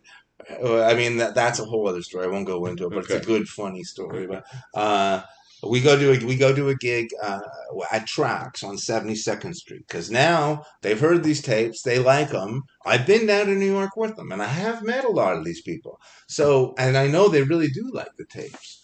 So they want to see the band because we don't have a band. So a couple months later, we're back in New York with a band. We're playing Trax, and Bremen, his cousin, booked the musical talent on Saturday Night Live. So we would go there and we'd hang out on the Saturday Night Live set. And and the other musicians, and that's when we saw Sam Kinison. And I'm one of those trips, but no, Sam Kinison. That was another trip. But at Saturday Night Live it was Eddie Murphy's era. And it was a pretty shitty era, actually, outside of Eddie Murphy. But anyways, so we did this gig, and this our big showcase gig, and all these record labels do show up. Nice. But Nice. Brayman at this point, he was living in New York, and we were rehearsing it up here in Montreal. So we got there, we had to rent gear. Brayman said, "Oh no, you got to be sound modern, so you need a Syndrum." Syndrome was electronic drums, right? So the drummer didn't know anything about it. Oh, So we got all this stuff gear up, we're playing, and the entire cast of Saturday Night Live is there, except wow. for Eddie Murphy. He had better things to do. But there, by whoever shit actor, Joe Piscopo, whatever, whoever was doing that in '83, I guess, was there. '84, whatever it was, sometime in there. So whoever was on that cast. So they all show up, as a friend of Laurie Zacks, who was Raven's cousin, who booked all the talent. And of course, all the record camp labels are coming to see us because Laurie, who booked Saturday Night Live, is saying, my cousin's band, you want to come sing? Okay. So it's a big opportunity. You got the Saturday It could Night Live. be. Yeah, It could be. Yeah, all these labels were there. And, and the recordings that we did were strong. They were, not my... nothing I'm particularly proud of, but they were. I could see where somebody might want to buy that. So we get there and the gig is a fucking disaster. Story of my life. So we've rented all this gear, never know how to use it, and he's got electronic drums. And you don't have much time to sound check stuff like this. On these bills in New York, it's like 5 bands on. You go on. So we go in there, and of course the drums, he doesn't know. So the kick drum, boom, boom, boom, is bing, bing, bing, bing, boom, boom, boom, bing. It was like fucking terrible. It was terrible. The drums are the base of every rock and roll band. The drums are so critical. Well, we had it was like that disco sound, ping, ping, ping, and then we start next song, try and get it right. It was boom, ding. It was like fucking. And you're doing this live, like this is playing out in real time, right? Yeah, okay. So the gig is musically a disaster, is what you're describing, right? Yes, it was a disaster. And then the next week on Saturday Night Live, there was a skit about this really shitty band that does a showcase. it was us. That's hilarious. Yeah, I know. No, but that's just like to be famous for being have a skit on Saturday Night Live about how the worst band shitty band. It's just sorry for laughing. So, no. It's funny, of course. I tell the story. That's just the icing on the cake. Okay, so you play this gig, so it's a total disaster for all these reasons that you had no control over. So that's the end of it. Okay. It's just a record. It's just a thing to get a record deal, and we don't. And when Brayman he stayed in New York, he was doing something on Broadway or whatever, and the rest of us sort of went back home with their tails between our legs. But I kept in touch with Brayman, and a few months later, he calls me up and he says, "So Woody Allen is looking for a band in his new movie. They're shooting at the CBGB's, and I gave him your 222's stuff. And they got back to me, and they want us, that's us, to do the gig." Nice. So it's like, okay, well, that's good. When was it? Wednesday. And this is like Monday night.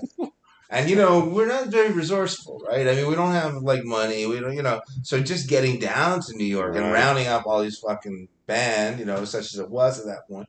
So, but we do manage to get down. There. We actually hired a taxi to drive us there because we missed the plane, but that's a whole issue. Wow. But we get down there, and part of the deal, Brayman, he booked the gig. So, but because he booked the gig, he wants to be in the movie. He wants to play. I say, yeah, but you're not in the band. What are you gonna do? Well, I'll play drums. Great, but you don't know how to play drums. Well, I can fake it. I said, it's live to fucking tape, So, I already knew we were doing it live. So it's like... You don't want a guy who doesn't know how to play drums. Playing drums. Yeah, no, it's the worst. It would ruin the band, yeah. So he goes, well, I was a drummer, so I know. Well, yeah. Yeah, Yeah. So he turns around and it's like, well, okay, so he's going to program a Linn drum. He owned a Linn drummer. He rented one, and he's going to program it. I know the song. I'll program it, and I'll just sort of hit some cymbals and So that's what we did. Okay. But I mean, whenever I see that film, You kind of it's cringe. not very often. Yeah. Well, because I just hear Right. like this shitty old drums with no power, no anything to it, and me kind of humming over it. But whatever. You're only visible for a couple of seconds. You're kind of dancing. You look really cool. You're really thin, and you're wearing this black shirt. Like you're really punk rock. It was a minute and 9 seconds. Were you? But you were no. But you were, and I didn't get the close up. Hold on a second. The close up cut to the guitar. But a minute. I think the band is playing for a minute and 9 seconds. But there's a shot of you for about a second. Like it's maybe a couple of the band. The band. Yes. Right, and then it cuts back to Woody, and he's kvetching. Yeah, with his there's a few shots. There's right. there's an establishing shot of the band, and they cut right, to right. a close up of the guitar player. Then they pull back and they go over to Woody Allen and in the bar in CBG. There's a brief one of you. You're kind of stepping back and forth, doing a kind of frontman thing. It looks really cool. Like it looks, Yeah, well, it's what it was. Anyways, So that was pretty good because after that, I've been trying to get people to manage us, and like Bad Brains manager was somebody that I knew, and I was trying to get him to do us, and he was sort of like thinking about it, but kind of, And then of course after we do that movie, well, there's going to be money. Now there's going to be money, right? Because it's kind of like just the song, right? Just the song's going to make money, right? Because it's in a Woody Allen movie. That's it, Okay. So now he wants to sign us. Bump up in your career. Right? Definitely a bump up, yeah. And now that manager, he's got his contract out, which I knew better than to sign. But, other people want to manage us. Just people, And then we hooked up with Stephen Shipp here in Montreal, who've been booking us in that place in Halifax, the Odeon, I was telling you about. And he's the one who got us that gig. And so, he was very young, inexperienced. I knew more about the music business than he did at that point, but he was a very enterprising and energetic guy, and and so he worked our career, and he did an excellent job. People turn around that know me and know from back then, and they often they can't believe that I'd be friends with that guy after what had happened with my career, and it's blame him. Yeah, but they don't understand. It's not like people were lining up to fuck a manager band. It wasn't an easy thing to sell. We weren't like everything else. Not like we were reinventing the wheel, but we weren't an easily marketed band. We weren't goth. We weren't hardcore. We weren't pop. We weren't heavy metal. We were our fucking thing, whatever you want to call it. So it was a difficult thing to sell. So yeah, I mean, he got us on MTV. We did we did a video because he got money from the Quebec government, and we managed to scrape together this video, which miraculously looked okay when all was said and done. And then he got a playlist on MTV, like MTV Not Much Music. I mean, let's take that as a given. Like, no, we probably shouldn't have, but we expected that. With all the CanCon stuff, you'd be on radio in Canada. And it was a good-looking video, and we were good-looking But guys. MTV is like, you're playing the big leagues. That's kind of, That's it. Much music. Who cares about your music? Yeah, and it wasn't just played. It wasn't like, it was, they played it on 120 minutes and stuff, but it was playlisted. So it was playing, 3-4 times a day. Nice. So, and years later, I mean, still people contact me, the guy from Green Day. Billy Joe, whatever the main guy. He contacted you? They contacted me. They were in... Billy Corrigan. No, that's not Green Day. That's Billy Joe? Yeah, that's one of the Billy Joe Armstrong? Yeah, could be. Anyway, whatever. His guitar player, the guy playing guitar with him, had first been introduced to the 39 Cents from that particular video, and then became a big fan. Right? Wow. So when they were in town, they called me up, and they're all like, that's and now he tells me, I love your music, I know brothers ever, and then the Green Day guy is saying the same thing. Yeah, we listen to your stuff on the bus, it's great, blah, blah, blah, and it all came, for what it was worth, was basically nothing. I said to him, well, then cover one of those songs. Put your money where your mouth is. Much cover it so I can fucking retire, bitch. Talk is cheap, motherfucker. But I mean, at the same time, of course, I was flattered. That's nice. Well, okay. And this guy, but that had come from that. So, and I still like people. People reach out to me all the time, still, which is a very nice thing. because those records mean something to them. Mm. So I mean, that's That's worth something. that And must feel really good, even though, yeah, yeah, absolutely, it's good and bad. It's good because it's like, well, isn't that nice? That's kind of what you do. I mean, you want it because you want to communicate and reach other Well, you mentioned people. you wanted to be loved. I mean, the recognition Well, was something, and that's kind of recognition, right? it's like the songs are like sort of like on a certain wavelength, and other people that are in that wavelength, they hear it, and then you've got something in common. And Right, it's right. I don't I can't So quite you're explain connecting it. with people that you want It's to connect cosmic. with, right? No, because if you were doing that shitty pop music, you'd be connecting with people who you wouldn't necessarily I want to wouldn't connect connect with with, them right? because it Yeah, would be right, insincere, and I would right, be shitty at it. right, I right. wouldn't be good. It's like I've worked as an actor. Um, as an actor, I can do me great if I do say so myself. Character actor. You're a character Well, yeah, actor. that's it. I'm You me. play you. Yeah. Ask me to do anybody else, do voices and stuff. I'd say, what? Here, I can do me. Yeah. But Yeah. So I would have been the same thing as a pop singer too. Right. I would have been, So and I wouldn't have wanted that's a to. really good thing. You were able to remain true to yourself. That sounds sort of a For cliche, better or corny thing, worse. For better or and worse. you still got recognition for it. People. Green Day, years later, hey, yeah, I Oh yeah, remember yeah, yeah, 39 yeah, Steps. yeah. This is great. Stuff like that. I mean, yeah. Yeah. There's I don't know. I can't think about it. Like lots of people much more successful than me have told me that that they were big fans. I can't Cool. off the top of my head, but I mean, Well, Green Day are. yeah, and lots of respect. Well, Yeah, I mean, like Green Day, they're famous. I mean, they're like yeah, multi-million selling band, right? there's one example. Yeah, right. I Other mean, people too, like putting aside whether they're good or bad, just they're very famous. I mean, yeah, yeah, yeah, I like the music, by the way. I like Green Day. yeah. I'm not a huge fan, but I mean, they're. If I hear them on the radio, oh yeah, Yeah, it's good. yeah, I can take it or leave it. Yeah. But yeah, well, you do worse than them for sure. So, But so one yeah. thing I wanted to get to, seeing as we're kind of getting towards maybe a closing, is you've been touching on this all through our discussion. Is kind of like sort of just getting up to the window of success, kind of looking through it, kind of being successful and having Always these a moments. bridesmaid, never a bride. Yeah, yeah, right. I mean, and because you've done really well in one hand, and I mean, you and I both know Sonny. I think he had Sure, a of somewhat of a course. similar experience with boot sauce, Sonny Greenwich Yeah, Jr. except Sonny, Right. Maybe not I don't want to speak for retrospectively. Sonny, but Yeah. that's my impression is that he worked really hard. He had this band, they toured around, and they did well. They had gold records in Canada Well, and stuff. that's true. And they opened for De La Soul, and they were doing all this stuff, and they just never quite, they were trying to break into the American market, weren't quite able to do it, but Well, with all due respect. and they were great too, just, yeah. Well, Pillbox, we toured Canada with them. And we Right. even played with them at the Limelight, New York once.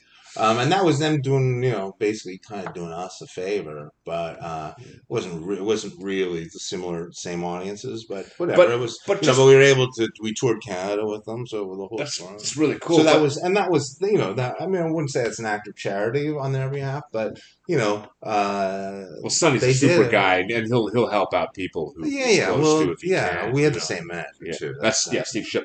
But just this philosophical question of, because it sounds like you're conflicted in the sense that you want the adoration and you want the success, but you don't want to go and say, all right, give me the Loverboy song and I'll dress up and do the sure, electronic sure. drums or whatever. Yeah, absolutely. So, I mean, is that a tension? Do you regret that? Or I don't know how it's not really a Do I question. regret it? I wouldn't say that I regret that. Or are you proud that you were like, no, I stuck true to myself, to look at it another way? I could be. So, I guess it would depend on my mood that day. I could be proud. I say, yeah, and I never sold out, I guess you say. At the same time, I know other people that sold out, Yeah. and they've done okay, Yeah. and they're still What playing. does it mean to sell out exactly? Like Well, I mean, to chase the hit, really. so to chase the hit change or do what's your fashionable. artistic, to say I'm going to change my artistic vision to fit with what the public is going to want is selling out, Yeah, right? that's it. That's what I would. And you would say, no, I'm going to do what I'm going to do, and if the public likes me, great. I'm going to be happy. Absolutely, Right. much more. Yeah. Yeah, it's a pure thing, and you don't want to. I mean, it's only fucking rock music, but it's like what we were saying right in the way. It's like that thing that when I heard the Beatles when I was 4 years old on the cartoon, it's like, that you don't betray that. Yeah. I mean, I don't. I mean, and it's a love of rock and roll, basically. Not even music, it's a rock and roll culture, and what some of us believe rock and roll at least stood for at one point. At one point, Yeah, what is that? What is that I essence? Because don't you're know. talking, well, what is that essence? It's Yeah. me. It's me. I am Yeah, rock and yeah, roll. right. Rock and roll is I. Yeah. I don't fucking know. It's but Is it rebellion? Is it yeah, it's something a bit. Yeah, authenticity? it's Is about it something it's a bit right? of rebellion. It's about calling out bullshit. It's like, maybe having a bit of a brain, and like, not just buying into whatever it's carrying of music, being passionate. It's you know, Yeah. uh I mean, it's different things to different people. I mean, uh, I think of Joey Ramone. I mean, I knew Joey. I mean, we were Yeah. best buds, but But you know. we knew each other and spent quite a bit of time together over the years. And he And was an authentic person yeah, in what that's he it. He had right? the same Yeah. love of rock and roll, and the Ramones, kind of all of them. Johnny, they Dee Dee, they had it was the same thing. Like there was like they just knew what stunk and what didn't, and and they carried the torch, kind of, Yeah. But they had but they weren't particularly successful at the time either. But they were compared to me, Right. they're Well, yeah. huge. Right? Well, it's also the Ramones. I think they're a little bit like the New York Dolls in the sense that they got more and more famous later on as people realized how influential they were. Yeah, it was much I later. think that's what happened. Like, I mean, you probably were listening to them like in the '70s, going, "These guys are fucking great." Well, the Right? minute the You know, first time I saw and that then you're first playing the 222s, I right? saw It's like, earlier. yeah, I think it was right, in grade 9, in '76. The first album came out. I remember seeing it in the records department of Eaton's at Cavendish Mall, and I'd already heard of them from Rock Scene magazine, and they just looking at them made me laugh. I figured, well, this is kind of good right there. And then I saw the album, the song titles, Blitzkrieg Bach, I Don't Want to Go Down to the Basement, Today Your Love, Tomorrow the World, all these things, yeah, Beat on the Brat, and yeah. I just well, I don't even have to fucking hear this to know this is fucking great. So I stole the record and Are you? brought it home. Yeah, I stole the This is record. like punk Well, I was rock. taking a chance because, Yeah. it's like, well, it may not be so good either, And you've heard not all great things about them. But, So you the got it second home and listened to it, and you were like, "This is the best. This is I loved it. fantastic." Yeah. Yeah. Yeah, I loved it. It was sort of like, They had good lyrics. They had funny lyrics. they Sitting had here in funny Queens, eating refried beans, stuff like that, right? Well, and the best part about them is Daddy likes men, or whatever. the best part about that, especially if you kind of spend any time around them, is that was their line. Right. You know, They really were from Queens, and they really were, yeah. And this yeah. was their real life experience that they were expressing in this sort of monosyllabic, Yeah. They were. They had a very narrow range. They played in Brilliant. one key, but they were there's something about their. They're just They're you fucking can't miss them. songwriters. They're amazing. They were genius. Great, Genius. And the fact that they could like make the same like sounding record for the first like 4 or 5 records even. Yeah. At least the first 4. I mean, they stuck to their sound and they were able to make 5 or at least 4 great records, flawless records, like following the same formula thing. Like that's not easy to do. It's like and they're it was such a limited more than the Dolls did. The Dolls had I think 2 records. Yeah, 2 right. records. Yeah. And what is it about the New York Dolls? And only the second one. I love their music. I like there's not a lot of music that has aged that well for me. The Dolls. I put the Dolls on. I still have them in my car. I'm like, man. Why is it because the Dolls had roots. They knew their fucking music. Like the Shangri-La's influence, like the covers that they did, the Bo Diddley version of Pills they did. It's like 1973 when they made that first record. I don't think too many people were covering Bo Diddley. At that point, I mean, they had roots. They and musically. And David Johansen, I love them musically. I love Sylvain. Yeah, he's playing. I don't know. I just they crossed. I mean, what you're saying is interesting because they crossed sort of the hard blues driving rock, Bo Diddley, and then this female group they on every one they would do a cover of the Shangri-Las. That was one of the things they would Yeah, always well, they play. used to do Right. great big So, hits. so there's this kind of almost like a crossover thing going on with the Dolls in some senses. They're taking I two go, very yeah, different yeah. styles and kind of blending Yeah, them. and and I mean, nobody certainly then nobody sounded like Johnny Thunders, Yeah. or Joe What was he Hansen for like, that by the matter. way? You said you knew him, Johnny Thunder. Like, What was he like? was he as crazy as he seemed? I Well, mean, he was fucked up, right? So, junkie. well, yes, definitely a junkie, but that in and of itself is not necessarily That's true. That's true. Yeah. but he, like I say, it's not like an inside look at Johnny Thunders from me, but he was, we opened for him a couple of times, and he was in New York City, like in the East Village, so was I, right? So you would run into each other and you recognize each other. And of course, to me, it's Johnny Thunders. When I bought my first guitar, I remember I went to Oasis Music, it was a used musical instrument store on Monkland, and I said, I want a guitar that sounds like Johnny And Thunders. the I didn't guy's even like, know what the fucking thing. I want something that's going to sound sound like like Johnny Thunders. The guy said, Johnny Thunders? What's that? I said, well, yeah. It's noisy. It sounds distorted. And okay. I'll get you this and use this amp, and yeah, you'll have your Johnny Thunder, which I didn't, but it was pretty yeah. close actually. Yeah. So So you hung so out with him. when I would run into him, he would be very very very pleasant. Always say hello to me, I wouldn't go, hey Johnny Thunders, how are you? He was always very nice to me. Like weird, like I was surprised he was so nice to me. And I figured at the time that he probably saw me as a potential dope patsy, like somebody who'll get dope and get him Right, high, right. and like pay for it, which Yeah, of yeah. course is not gonna be my fucking deal, like crazy. Yeah. I'm buying your dope, motherfucker. But I assume So that because I through the know people. junkie eyeglasses, like maybe I can maybe I don't know that that's true, yeah, but just a supposition. I knew a couple other people that had been were friends with him and Jerry Nolan, uh, individually and separately, and together, and. That was kind of was my impression of their Mm-hmm. relationship. Like they one guy was even playing a band with them, Mm-hmm. with Jerry Nolan, and I couldn't help but think that Jerry was just Tay was hanging out with him because the guy was from a wealthy family and Right. could afford the dope. I don't know if that's true, but it's so. But Thunder's. He's a kind of a pathetic character, really. Very Like I sad. remember He was. I played a gig with him at the Cat Club. That's another story too. We supported him at the Cat Club. Really? Yeah, it was another disastrous gig for us. And everybody was there. Ian Asbury, bless his So, fucking soul, was there. so And this is he a came up at recurring. the This is a front. recurring theme when you get all these like a big Yes, opportunity, something goes wrong. It's almost like yes, the gods were yes. kind of aligned. God fucking hate me. Yeah, Uh, it's a second uh, story like that. yeah. No, Yeah. it's like the frog in the box on Bugs Bunny. Right. Hello, my baby. Hello, Yeah, my ribbit. What that counts, ribbit.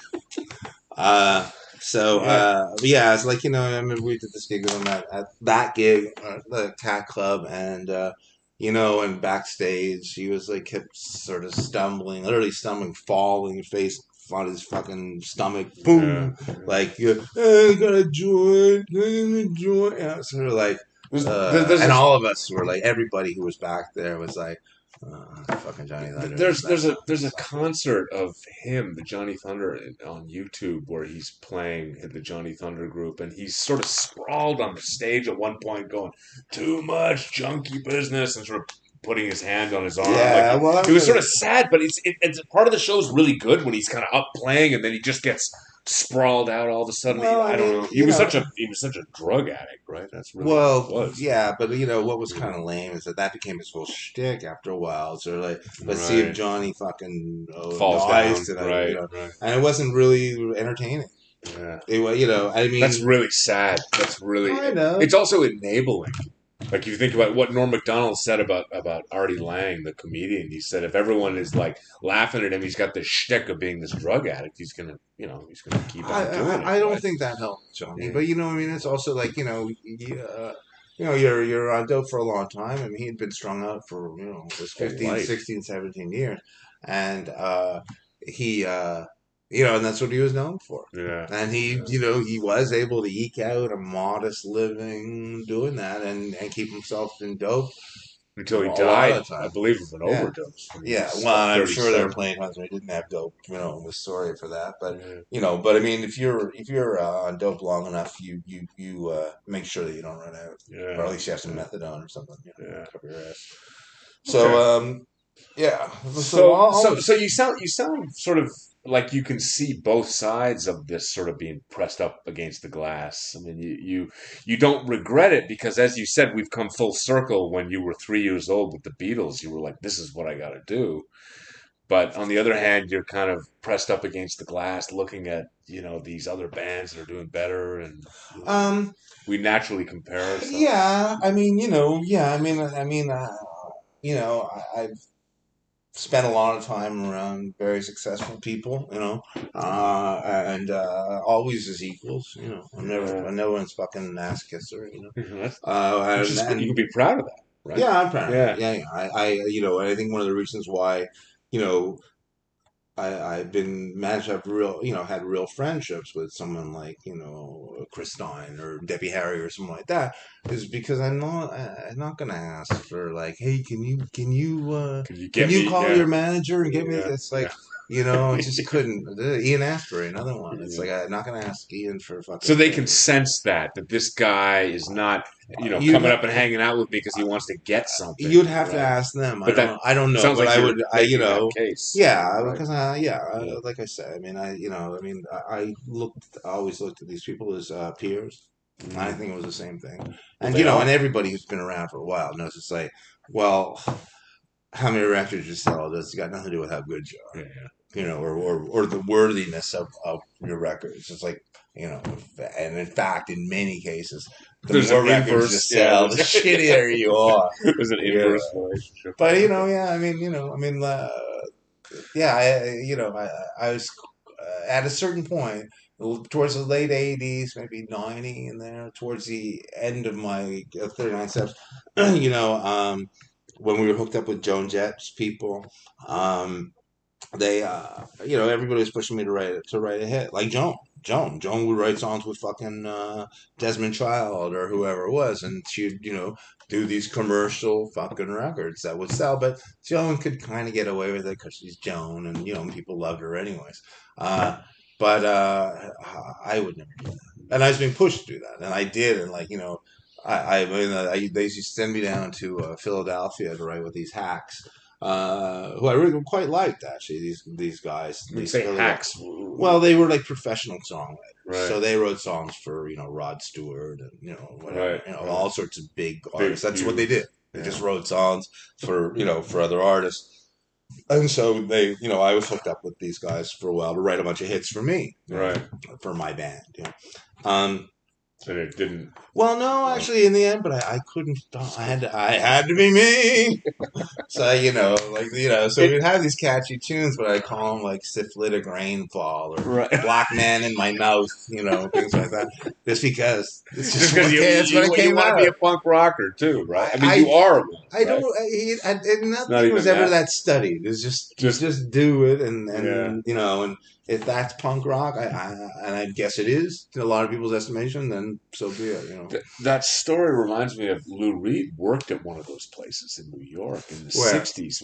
One of those songwriting Oh yeah, yeah, places, sure, yeah, and he hated it. He was just like, "This is the," and they wanted to write love songs and yeah, everything. So he wrote "Waiting for My Man," "Waiting for the Man" or yeah, whatever. yeah. And they fired him. He was like, "I hated that." So just your Well, story he is had, yeah, reminiscent of apparently he had those songs "Waiting for the Man" and "Heroin," like while he was writing for Pickwick.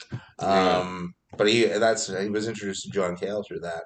And if you listen to those early versions, Lou Reed, he's lame, man. He's trying to like do Dylan. He still got these great words and stuff, Yeah, but it wasn't until with John Cale and it came came in and together. sort of gelled Yeah, yeah. together. Yeah, The rest, yeah. So, but yes, that's yeah, it. But I mean, yeah, he Lou Reed doing that's like me working as a writer. He's just yeah. like I can bang this shit out and it pays the rent. So I'll do that. Well, I pursue something a little more artistically rewarding, I guess. Yeah. Well, I mean, I'm just when I'm looking at it, I'm seeing a very positive trajectory through your life in many words. From where I'm sitting, it sounds like a very successful career. Do Right. you know what I mean? Like it But it's sounds like, not. yeah, It's yeah, not. yeah. I mean, it's. I guess everything is relative, right? Yes, this is And true. Everything is relevant. Yes, compared to many other people. Yes, I suppose I've had an but there's illustrious also career. you don't want to be Mick Jagger or something Oh, I'm not gonna be either. Mick Jagger.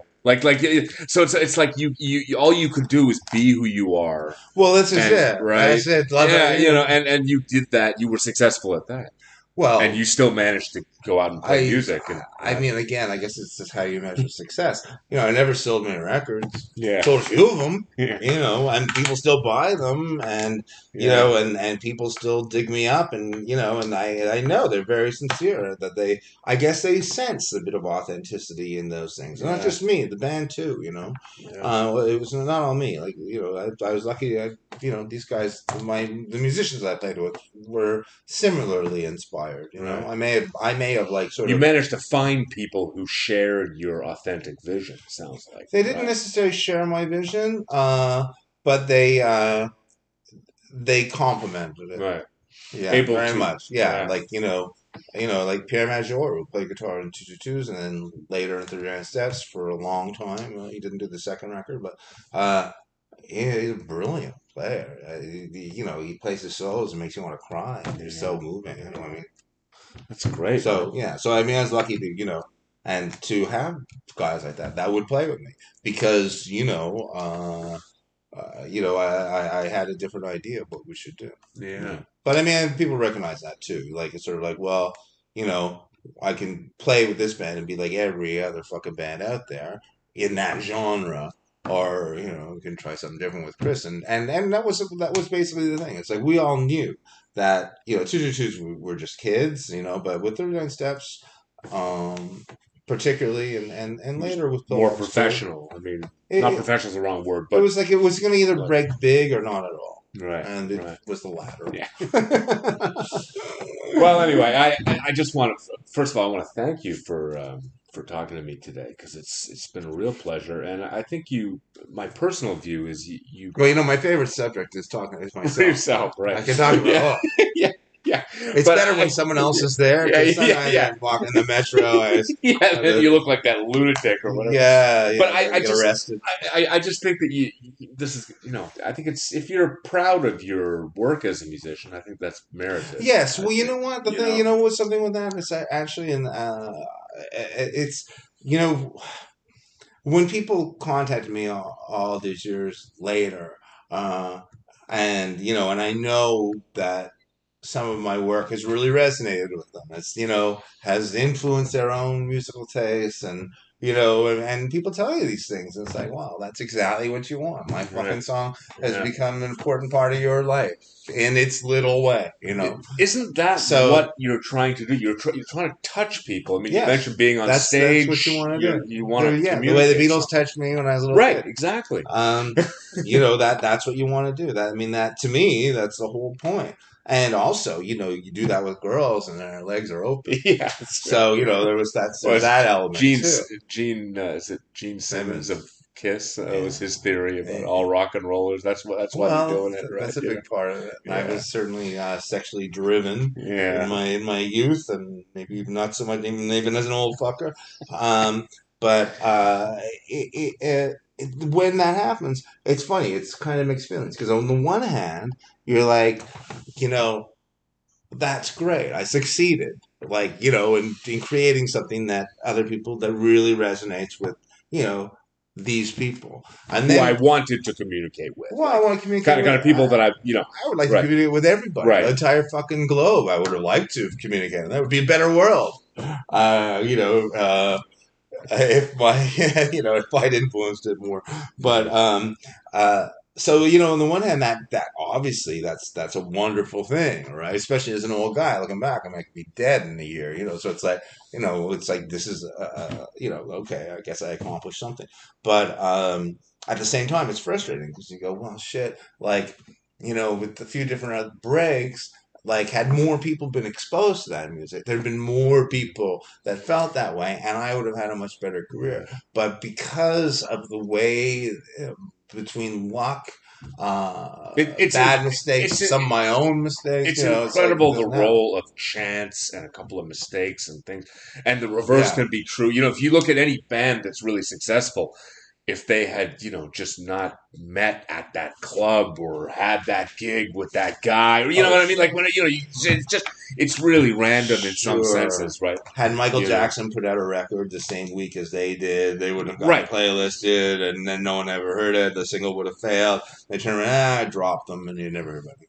But of Yeah. course, you know, So some of my favorite records. In fact, almost all of my favorite records, although I have a lot of favorite records, are like that. They're yeah, records that most people don't know. yeah, I mean, there's yeah. records like Leonard Cohen and stuff that I love as well, but that are well known, and the Rolling Stones, the Beatles, you know, I mean, Sex Pistols, the Clash, But you there's know, also all the Dolls are not so well known. The Stooges are yeah, lesser known. That you're, yeah, yeah, the Blues Magoos, yeah. you know. All right, man. Well, listen, thanks again, and yeah, Well, it's been a pleasure, Jason. all right, Let's go viral now. yeah.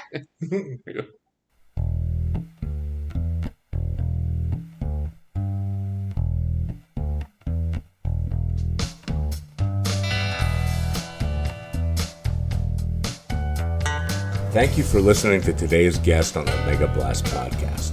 I've been your host, Jason McDonald. This podcast is brought to you by Arts and Opinion, an online journal, which is also available in the Permanent Archives of Canada. Visit us online at artsandopinion.com.